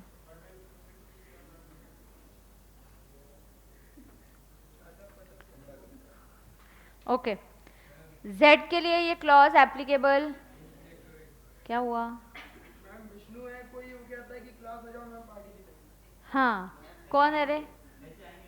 हाँ आने दो, party मिलेगी उनको फिर। चलो z के लिए क्या है? नॉट एप्लीकेबल, क्योंकि z is not earning in foreign currency. Now A को रॉयल्टी है 8 लाख, लेकिन हम कंसिडर करेंगे 7 lakhs because that is only there. Now pay attention, look here everybody, now 2 minutes stop writing. Okay, ना देखो, मुझे सारी कंडीशन सेटिस्फाई करनी है। पता है ये हम रॉयल्टी इनकम किस चीज के लिए निकाल रहे हैं? डिडक्शन के लिए, 80 QQB के डिडक्शन के लिए। 80 QQB का डिडक्शन है कितना? रॉयल्टी और 3 lakhs whichever is lower, royalty और 3 lakhs whichever is lower, उतना डिडक्शन मिलेगा रॉयल्टी और 3 lakhs whichever is lower. Correct है?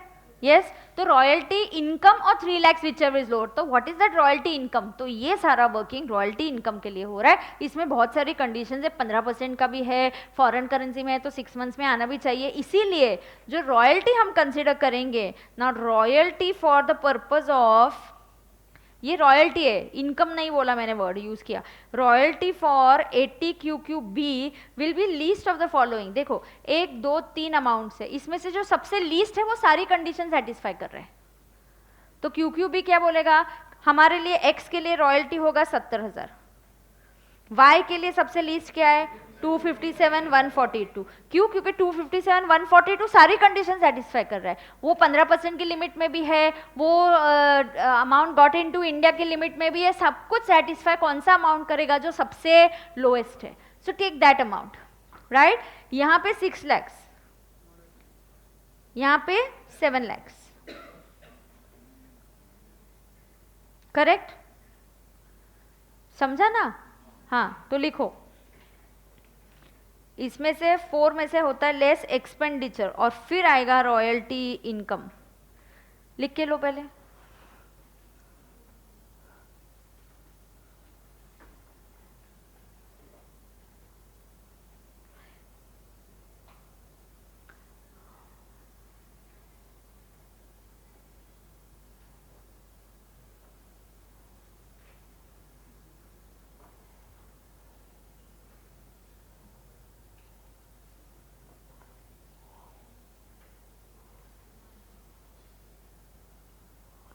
लिखा क्या सबने? नोट किया? लेस क्या कर रहे हैं? एक्सपेंडिचर। मुझे एक्सपेंडिचर बताते जाओ, यहाँ पे कितना है? 10,000।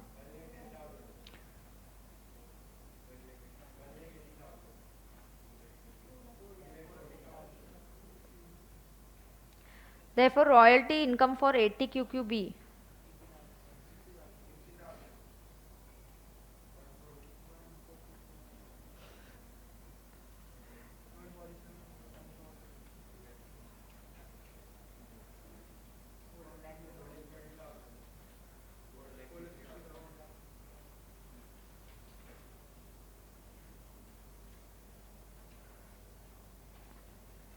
Therefore 80 QQB का डिडक्शन क्या है? फॉर्मूला डिडक्शन का, रॉयल्टी इनकम और 3 lakhs whichever is lower। Royalty income और 3 lakhs whichever is lower।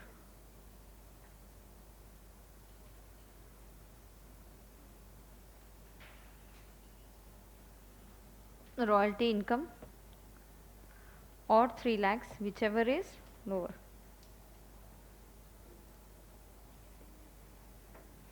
Correct? Everybody okay with that?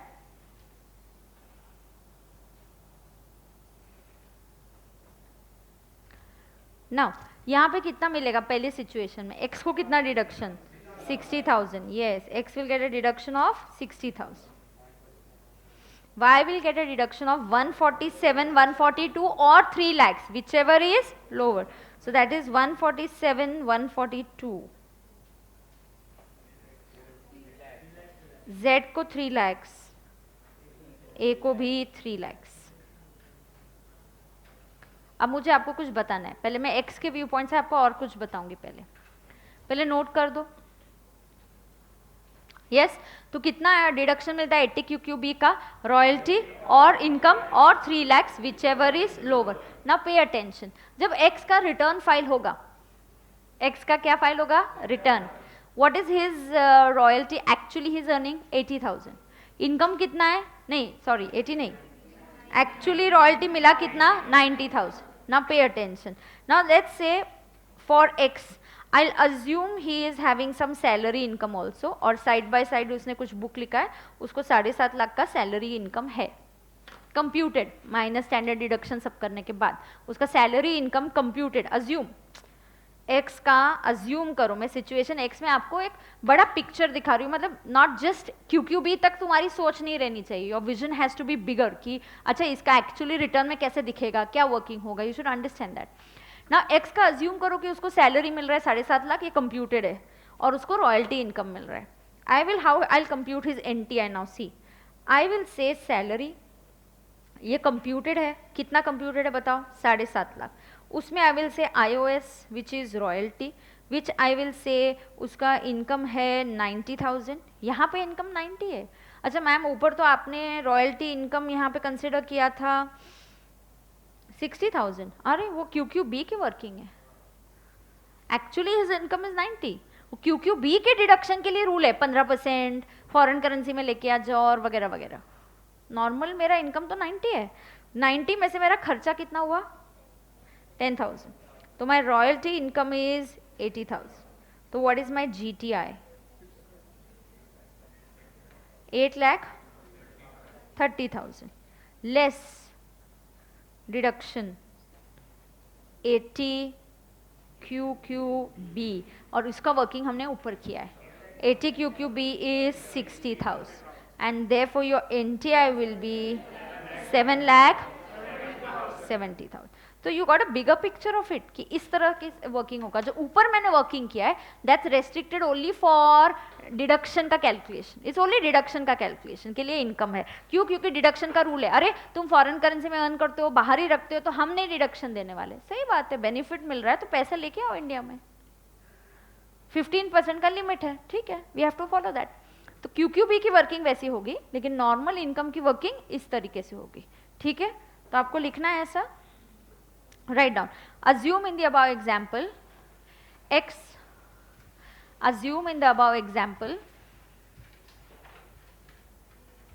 Assume in the above example x earns or x has salary income computed. X has salary income computed of rupees 7,50,000. X has salary income computed of how much? 7,50,000. X has salary income computed of 7,50,000. Is that clear to everybody? Yes, correct. तो ये working होगा, note it down. इस तरीके से NTI, then compute NTI, तो NTI ऐसा होगा.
Done है.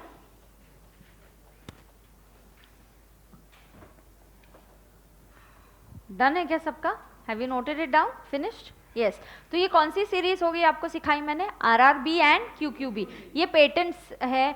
RRB में पेटेंट है, QQB में बुक्स है. You are author of a book. दोनों जगह आपको रॉयल्टी इनकम मिल रहा है. दोनों जगह डिडक्शन इज रॉयल्टी इनकम और 3 lakhs whichever is lower. Yes. ना ओपन योर 80E की सीरीज. उसमें से E हो गया है. आगे कुछ डिडक्शंस है और 2 तो इम्पॉर्टेंट है, अभी नए इंट्रोड्यूस किए गए हैं, तो हम एडिशनल क्वेश्चंस लेंगे. और अगर एक आध क्वेश्चन कम लगा तो न्यू मॉडल में होगा तो मैं वो भी ले लूंगी, क्योंकि डिडक्शंस एंड अमेंडमेंट्स इम्पॉर्टेंट है यहाँ पे. Yes. So please open your yes deductions हम खोलेंगे. हियर रामबाण में क्या पेज नंबर है ई के लिए? इजी वाले, not difficult, very easy ones. Okay. 80E की सीरीज पहले हमें सिखा देती हूँ और फिर उसका समराइज आपको बोलूंगी कि सारी E की सीरीज इंटरेस्ट वाली है. 80E की सीरीज किसकी है? इंटरेस्ट वाली. बिल्कुल, एक भी ऐसे यहाँ पे कोई एक्सेप्शन नहीं, सारी की सारी 80E की सीरीज इज इंटरेस्ट. तो आप नोट कर सकते हो 80E series is interest. Interest on loan वाली सीरीज है ये. 80E की सीरीज क्या है? 80 इंटरेस्ट की सीरीज है. जल्दी से नोट करो, कमान, फटाफट करेंगे.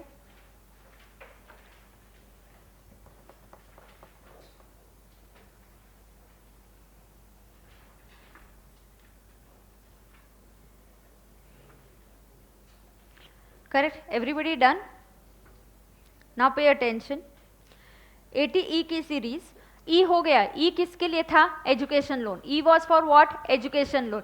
एजुकेशन लोन आपने कहाँ से लेना चाहिए? बैंक से लेना चाहिए, इंटरेस्ट आपको मिलेगा, या चैरिटेबल ट्रस्ट से ले सकते हैं। रिलेटिव से लिया तो ऑफकोर्स ये डिडक्शन आपको नहीं मिलेगा। नेक्स्ट 80E पे तो मैंने प्रॉब्लम्स भी कर दिए। अभी ई देखो, ई का लिमिटेड पर्पज है। अभी 80EE और 80EE एक साथ लगभग सिमिलर है। क्या क्या क्या बोला मैंने? एक मिनट, कौन सी series?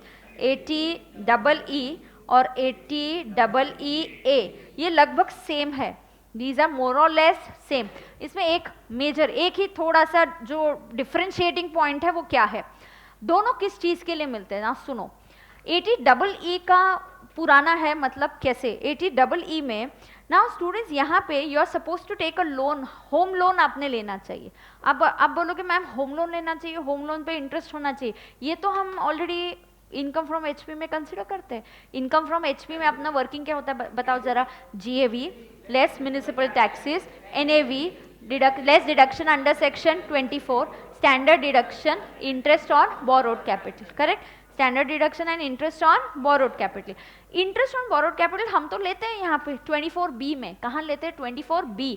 24 is standard, 24A standard deduction, 24B is interest on borrowed capital HP का। इन एडिशन टू दैट आपको और भी इंटरेस्ट मिलेगा in the form of a deduction. ये सबको नहीं मिलेगा, ये सिर्फ उन्हीं लोगों को मिलेगा जो लोगों के पास अपना खुद का घर नहीं है। They do not have any house of theirs, this is the only house that they have bought, और they are not buying like a big house और 3-4 करोड़ का कोई पेंट हाउस खरीद लिया और लैविश पैलेस काइंड ऑफ खरीद लिया है। नहीं, वैसा नहीं है। What is this? They have a limit. See, ये 80EE is applicable to an individual. Individual has taken a loan from financial institution.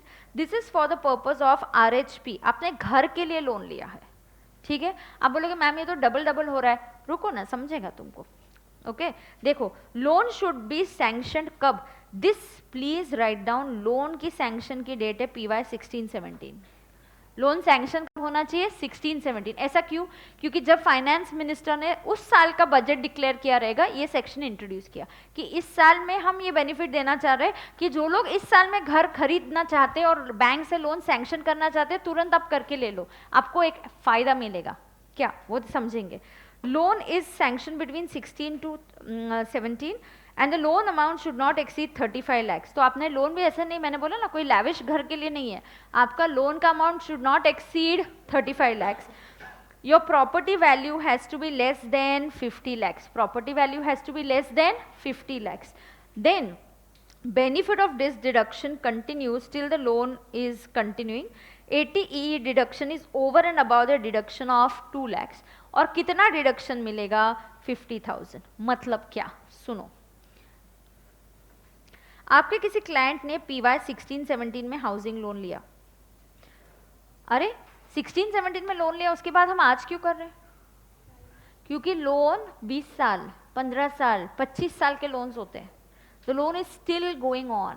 The loan is still going on. मैंने bank से जो हाउसिंग लोन लेते हैं ना, वो 15-20 साल के लोन रहते हैं, तो हर साल इसका इंटरेस्ट आने वाला है। तो ऐसा अगर कोई क्लाइंट है जिसने पर्टिकुलरली लोन PY 16-17 में सैंक्शन करके लिया होगा, उसकी लोन की अमाउंट 35 lakhs के ऊपर नहीं है और उसके घर की वैल्यू 50 लाख के ऊपर नहीं है, देन व्हाट?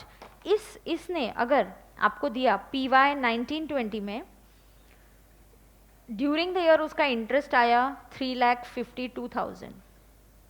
कितना इंटरेस्ट आया? 3,52,000। देखना 24B हाउस प्रॉपर्टी में हम लिखेंगे 2 लाख, और 80EE maximum we can claim 50,000। अभी 352 में से 2 लाख का बेनिफिट तुम HP में ले लोगे, बचा कितना? 1,52,000। इसके लिए कुछ है क्या? हाँ, 80EE है। Provided you satisfy conditions of 80EE। क्या कंडीशन था? ये लोन सैंक्शन कब हुआ? सैंक्शन मतलब जिस साल में फर्स्ट टाइम आपने बैंक के पास गए और बोला कि मुझे लोन चाहिए और बैंक ने सैंक्शन करके दिया, लोन आज दे दिया, उसका रीपेमेंट 15-20 साल तक चल रहा है। तो आप बोलोगे मैम ये तो पुराना प्रोविजन है, अभी क्यों आएगा? आएगा ना, क्योंकि 19-20 में मेरा अभी तक लोन रिपेमेंट चल रहा है, 20 साल तक लोन रिपेमेंट चलने वाला है। हर साल EMI भरूंगी, हर साल की EMI में प्रिंसिपल होगा और इंटरेस्ट होगा, उस इंटरेस्ट की बात हो रही है कि इस साल का मेरा इंटरेस्ट है 3,52,000, 2 लाख का बेनिफिट आपने ले लिया। अब बचा कितना इंटरेस्ट? 1,52,000। पूरा 152 का बेनिफिट मिलेगा क्या? नहीं। यू आर लकी दैट आपको ATEE इंट्रोड्यूस किया गया। अगर आप ATEE के सारे कंडीशन सेटिस्फाई करते हो तो आपको एडिशनल 50,000 का डिडक्शन मिलेगा। याद रहे हर सेक्शन अपनी जगह। 24B की जगह किधर है? NAV, less deductions under section 24 HP में 24A and then 24B। ATEE की जगह किधर है? डिडक्शंस, मतलब GTI के बाद। हर सेक्शन अपनी जगह जाएगा। अब ATEE के जैसे ही ATEEA लाया। कौन सा सेक्शन? ATEEA। अब बोला चलो, लोग बोलने लगे फिर से ऐसा कुछ स्कीम लेके आओ ना। अभी हमने अभी लोन 16-17 में नहीं लिया, मुझे घर अभी खरीदना है, तो अब मैं लोन सैंक्शन करके लूंगी। तो गवर्नमेंट को गवर्नमेंट को बूस्ट देना था इकोनॉमी को। क्यों? जैसे ऐसा ये बेनिफिट दे देंगे तो लोग शायद घर खरीदने का सोचेंगे, चलो और एक टैक्स बेनिफिट मिल रहा है, टैक्स सेव होगा, अच्छी बात है। तो इकोनॉमी इज वैसे भी is not going through a very good phase right now, so we want to give a boost. So introduce किया ATEEA। यहाँ पे लोन सैंक्शन होना चाहिए 1920 में। तो यहाँ पे लोन सैंक्शन का डेट है 1920। आपको दोनों रिडक्शन आ सकते हैं। अगर किसी का लोन सैंक्शन 16-17 का है तो आपको ATEE लेना पड़ेगा, और किसी के लोन सैंक्शन का डेट 1920 है तो आपको ATEEA लेना पड़ेगा। ATEEA में एक कंडीशन है कि ये पर्सन ऑलरेडी ATEE का बेनिफिट नहीं ले रहा।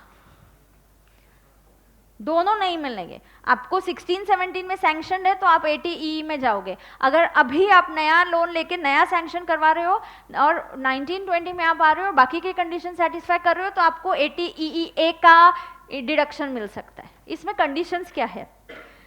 Interest is for buying an RHP, loan is sanctioned in 1920, stamp duty घर की value does not exceed 45 lakh. So stamp value does not exceed 45। ऊपर कितना था? 50 लाख, अब कितना है? 45 लाख। ठीक है। assessee does not own any RHP on the date of sanction of the loan। आप जिस दिन लोन लेने जा रहे हो, see this is given to people जो लोग अब तक अपना घर नहीं खरीद पाए, तो चलो अब तो खरीदो। You don't have a house on the day when you have gone to sanction. आप बैंक के पास जब लोन मांगने जाते हो उस दिन आपके पास आपका खुद का घर नहीं है। Where deduction is allowed under this, then no other deduction shall be allowed under any other provision of the act। तो यहाँ डिडक्शन कितना मिलेगा? 1,50,000। This is in addition to the existing 2 lakhs। मतलब अब यहाँ मैंने बोला, सिर्फ चेंज कर दिया कि assume, I just make this small change। यहाँ पे अज्यूम करो कि लोन 16-17 में नहीं, लोन PY 1920 में सैंक्शन हुआ और सेम डेटा है, तो 2 lakhs will go under 24B and 1.5 lakh will go under ATEEA। समझा क्या? Newly introduce section.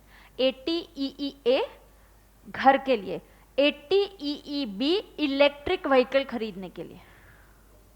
Electric vehicle को इस बजट में इंपॉर्टेंस दिया है। Same I will be teaching you in GST also.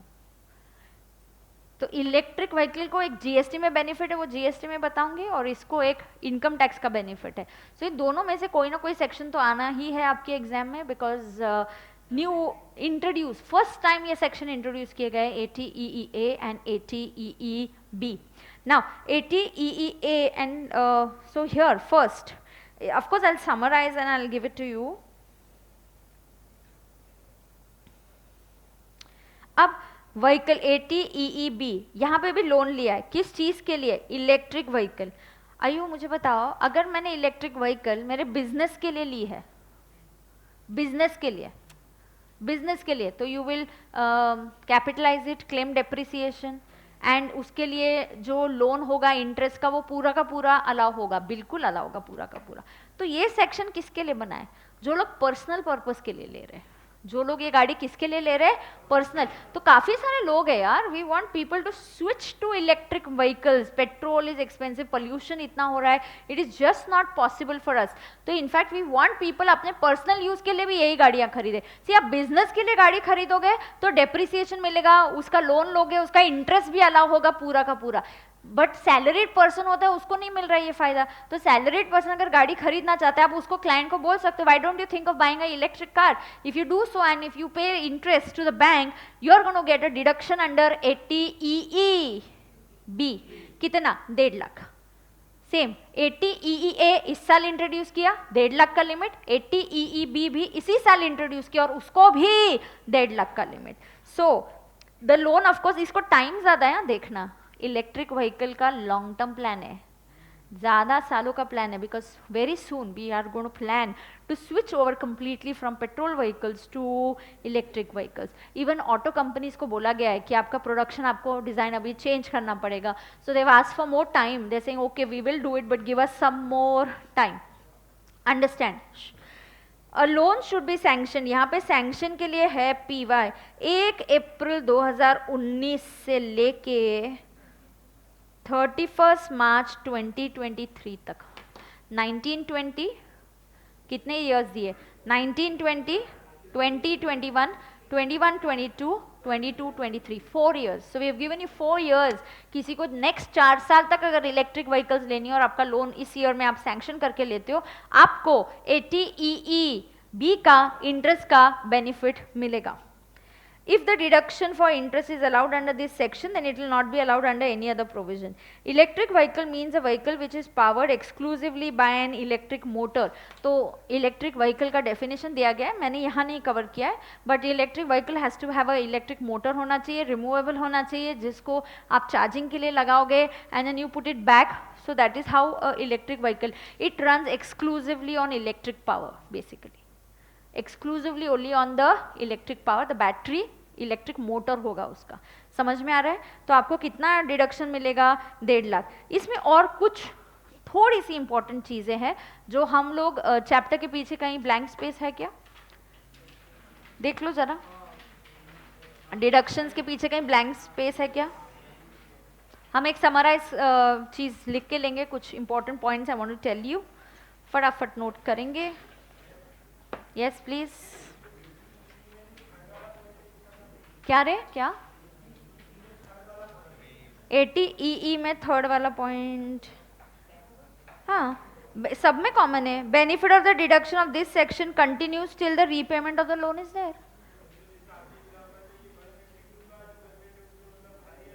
Her year मिलेगा ऑफ कोर्स, या 50,000 every year. His question is 80 E का third point, what is the third point, benefit will continue till the repayment continues. तो तुम्हारा 16-17 का loan है, तुम अगले 20 साल तक रीपे करोगे, you will repay the loan for next 20 years, so you can claim 80 EE for next 20 years. Same for 80 EEA, by default it is going to continue. जब तक ये सेक्शन डिलीट नहीं करेंगे, अब तो डिलीट करेंगे ही नहीं, तो हम अभी भी हम सोचते हैं ना कि अरे 80 EE का तो सैंक्शन डेट था PY 16-17, अभी भी क्यों कंटिन्यूड है? क्योंकि लोग अभी भी वो 16-17 का लोन लिया, उसका रीपेमेंट चल रहा है, they claiming this deduction. Okay? Yes. Let's summarize.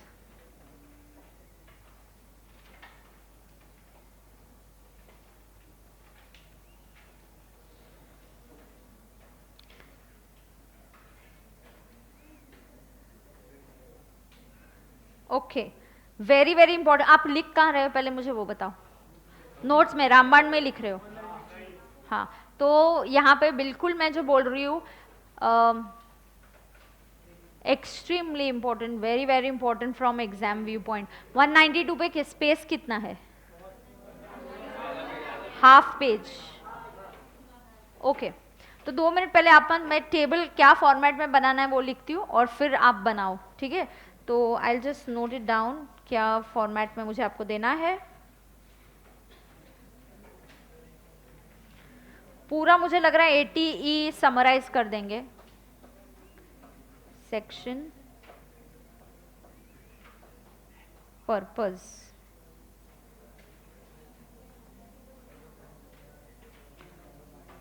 Purpose of loan, loan from whom, और फिर deduction.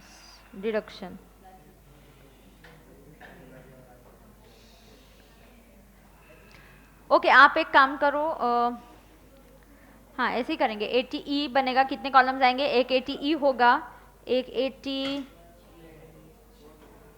But I need lot of space ना पर्पस ऑफ लोन के। यहाँ पे मुझे 2-3 लाइंस लगेगा। नहीं नहीं नहीं नहीं नहीं नहीं, बहुत टाइम जाता है उसमें।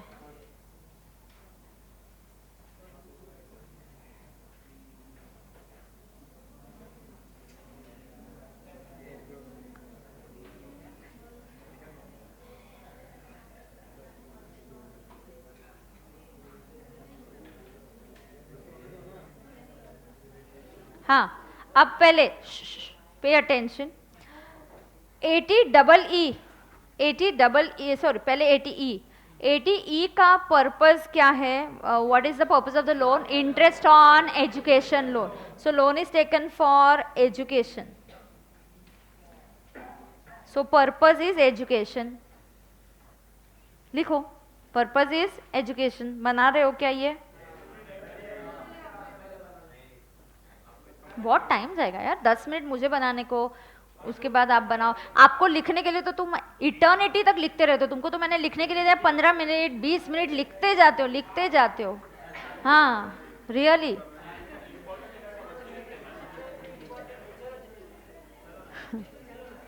किधर चलो? हाँ 80E क्या है? और कुछ नहीं, जगह फिर से अच्छा नहीं हुआ, यहाँ पे तुम लोग लिख देना और घर नोटबुक में वापस एक बना देना प्रैक्टिस के लिए। Big deal, come on. हाँ क्या रे, क्या बोलते हैं? क्या बोली वो? क्या रे? हाँ मैंने सुना ही नहीं, जो भी किसने भी बोला। हाँ सुन, अयो अयो, अभी नहीं बोल सकती 40 और 40। चलो हाँ, ओए लिखूं क्या? पहले मैं ही लिखती हूँ ना। चलो ठीक है। ऑन एजुकेशन आप, this loan is for education purpose, right? Loan आपने किससे लेना चाहिए ये लोन? अच्छा हम ऐसे करते हैं, राइट में पूरा लिखते जाते हैं, फिर आपको स्पेस कम नहीं होगा। हाँ 80E लिखेंगे पहले, तो हर सेक्शन के लिए जैसा, हाँ दिस विल बी करेक्ट, तो कुछ गड़बड़ नहीं होगा। चलो 80EE के यहाँ लिखो परचेज RHP। लेकिन यहाँ पे सबसे इंपॉर्टेंट है, ये सैंक्शन कब होना चाहिए? PY 16-17, yes PY 16-17 correct. मैं अलग टाइम नहीं देने वाली हूँ, मैं पहले बोल रही हूँ। हाँ this would be sanctioned in PY 16-17, बरोबर? What about 80EEA? This is again for purchase of RHP, लेकिन यहाँ पे जो sanction year है it's PY 19-20।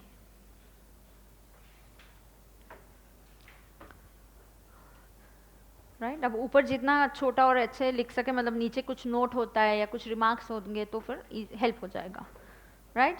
80EEB, it is for what? For purchasing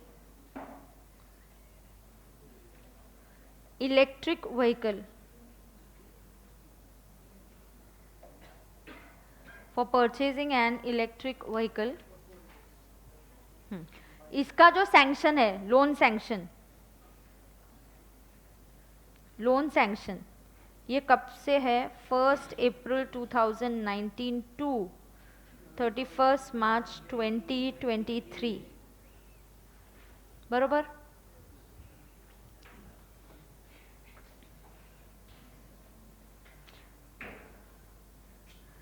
सुनो, इन दोनों केसेस में 80E में are there some other conditions? Yes, तो वो हम बाद में नोट करेंगे। यहाँ पे भी are there some other conditions, yes, what are the other conditions कि घर की वैल्यू क्या होनी चाहिए, लोन का अमाउंट क्या होना चाहिए, वगैरह वगैरह ऐसा दिया है ना। अब लोन लेना किससे है, इससे रिलेटेड थोड़ा सा देख लो ध्यान से।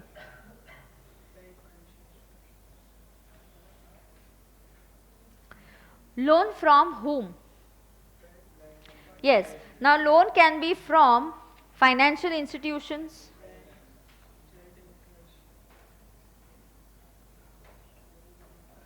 फाइनेंशियल इंस्टीट्यूशन में क्या कवर हो जाते हैं, बैंक्स, फाइनेंशियल इंस्टीट्यूशन में बैंक्स कवर हो गए, और approved charitable trust,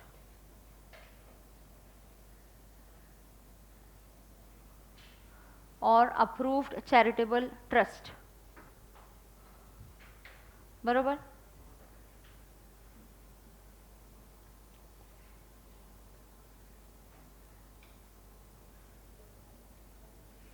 correct. Second, ATEE, ATEE में you have to take loan from a financial institution,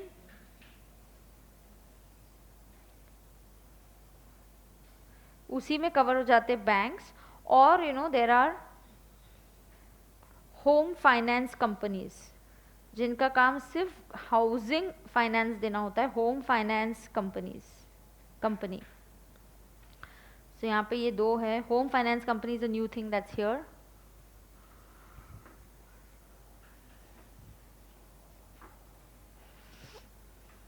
correct है, बरोबर।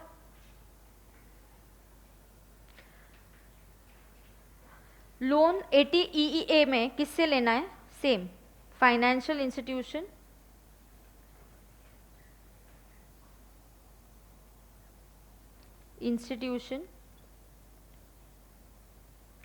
और home finance company.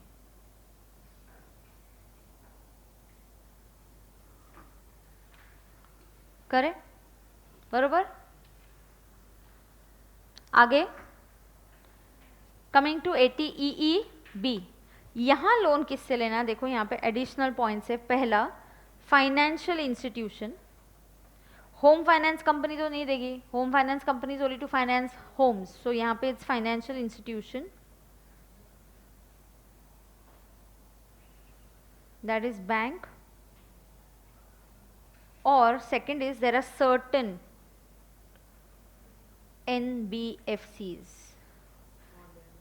yes, so ये व्हीकल, इलेक्ट्रिक व्हीकल परचेज करने का ऑप्शन हमने NBFCs से भी दिया है। so certain NBFCs, not all, specified NBFCs, okay, these have to be specified NBFCs.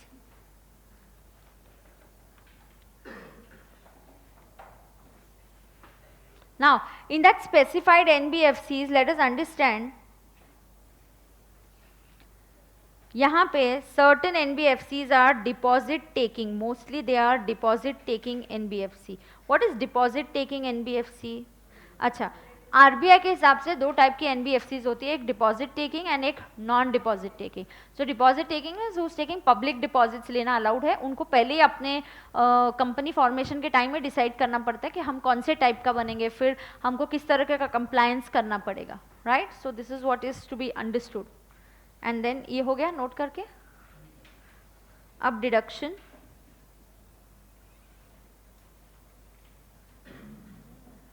ATE का डिडक्शन कितना मिलता है, interest on education loan, is there any limit, no, यहाँ पे लिमिट है सिर्फ 8 ईयर्स की, बाकी कोई नहीं लिमिट है, अमाउंट की नहीं है। ATEE का deduction is up to 50,000, so you can claim up to 50. ATEEB, sorry, ATEEA up to 1,50,000 and electric vehicle वाला भी up to 1,50,000.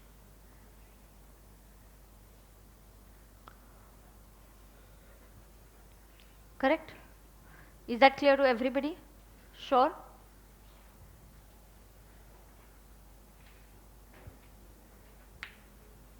डन है क्या? हाँ, अब अदर कंडीशन के लिए कुछ रिमार्क्स के लिए कॉलम है क्या आपके पास? एक तो आपको 80E में याद है क्या लोन किसके लिए लेना है? मतलब पूरा ही सेक्शन हो जाएगा ना, इसके लिए मैं बोल रही हूँ लिख के लो। तो 80E में लोन किसके लिए ले सकते हैं? Loan can be taken for own, spouse और चिल्ड्रन हायर स्टडीज।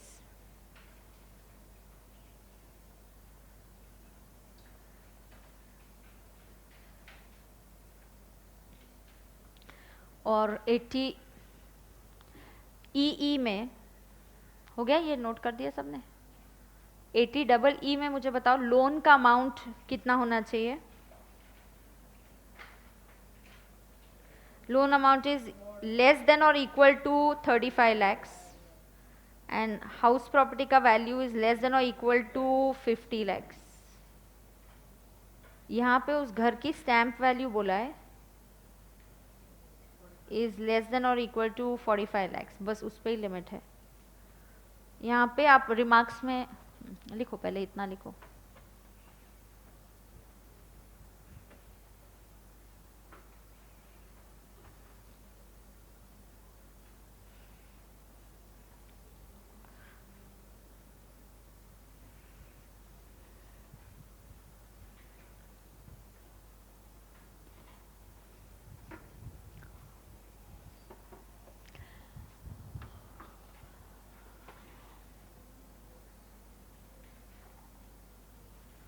डन है? नोट किया?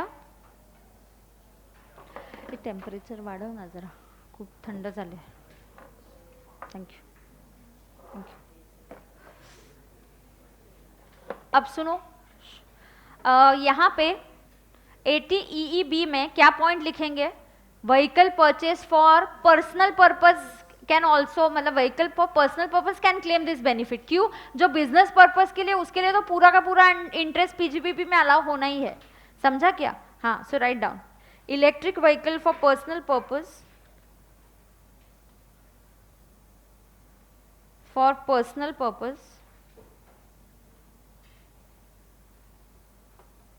is eligible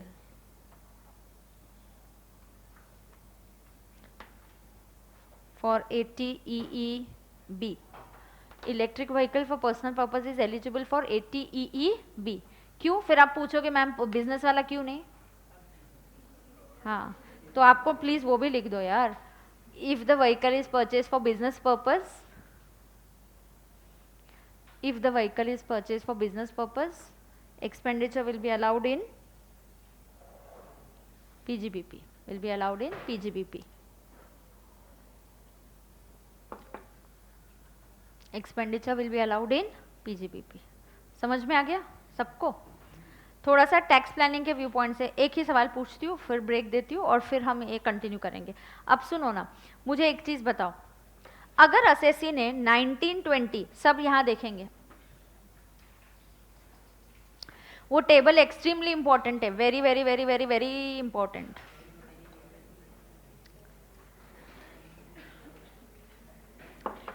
चलो, जो बच्चा मुझे ये सही जवाब देगा, यस, तुरंत तुरंत चॉकलेट अवेलेबल है तो आप लेके जाना। हाँ, सुनो, अब देखो, किसी असेसी ने, सोचना, क्वेश्चन में एक ही बार बोलूंगी, वापस रिपीट नहीं करूंगी। किसी असेसी ने 1920 में लोन सैंक्शन करके लिया, he is satisfying, so he took the loan sanction in 1920, he is satisfying 80EE की conditions are satisfied। उसने काम किया, आरएचपी लिया, उसके पहले उसके पास घर नहीं था, उसने ये घर रेंट पे दे दिया। क्या कर दिया उसने? ये घर रेंट पे दे दिया, बराबर। उसने घर खरीदा, 80EE की सारी कंडीशन सेटिस्फाइड हो गई, लोन 1920 में सैंक्शन हुआ, उसने फिर ये घर रेंट पे दे दिया, तो ये बन गया एलो प्रॉपर्टी। सारी मैं 1920 की बात कर रही हूँ। इस साल में बैंक का इंटरेस्ट सर्टिफिकेट मांगा हमने, बैंक का इंटरेस्ट सर्टिफिकेट आया,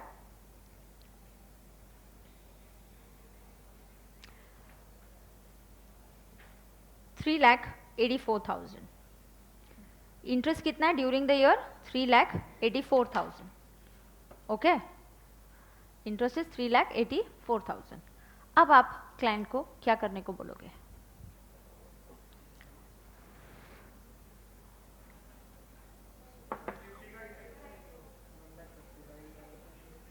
क्यों? लेकिन एलओ है यार, तो एलओ में तो इंटरेस्ट का लिमिट नहीं आता है। हाँ हाँ हाँ, 80EB की जरूरत ही नहीं पड़ेगी, सीधा हम एलओ में ले लेंगे, क्योंकि एलओ में तो इंटरेस्ट का लिमिट नहीं होता।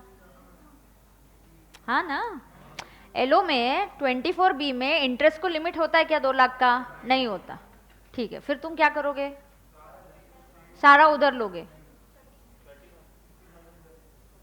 नहीं, आपको क्लाइंट, आपको देखना पड़ेगा कि अगर वो लेने के बाद, पूरा का पूरा लेने के बाद अगर एलओ में लॉस आया और वो लॉस 2 लाख के ऊपर गया, सेट ऑफ में तो 2 लाख का ही फायदा मिलता है, तो उतना ही इंटरेस्ट लेना जिससे लॉस सिर्फ 2 लाख का है, क्योंकि एचपी का सिर्फ 2 लाख का लॉस सेट ऑफ होता है, बचा हुआ कैरी फॉरवर्ड होता है। तो फिर भी वैसे प्लानिंग करना कि इतना ही इंटरेस्ट एचपी में लेना जिससे लॉस अगर आ रहा है तो 2 लाख तक ही आए, उसके ऊपर आ रहा है तो बचा हुआ इंटरेस्ट 80EE में ले सकते हो। और 80EE में कितना लिमिट है? 1.5 लाख का। समझा क्या? जस्ट टैक्स प्लानिंग की आपका थिंकिंग कि क्या हो सकता है, right? So will take a 7 to 8 minutes break today and you will be back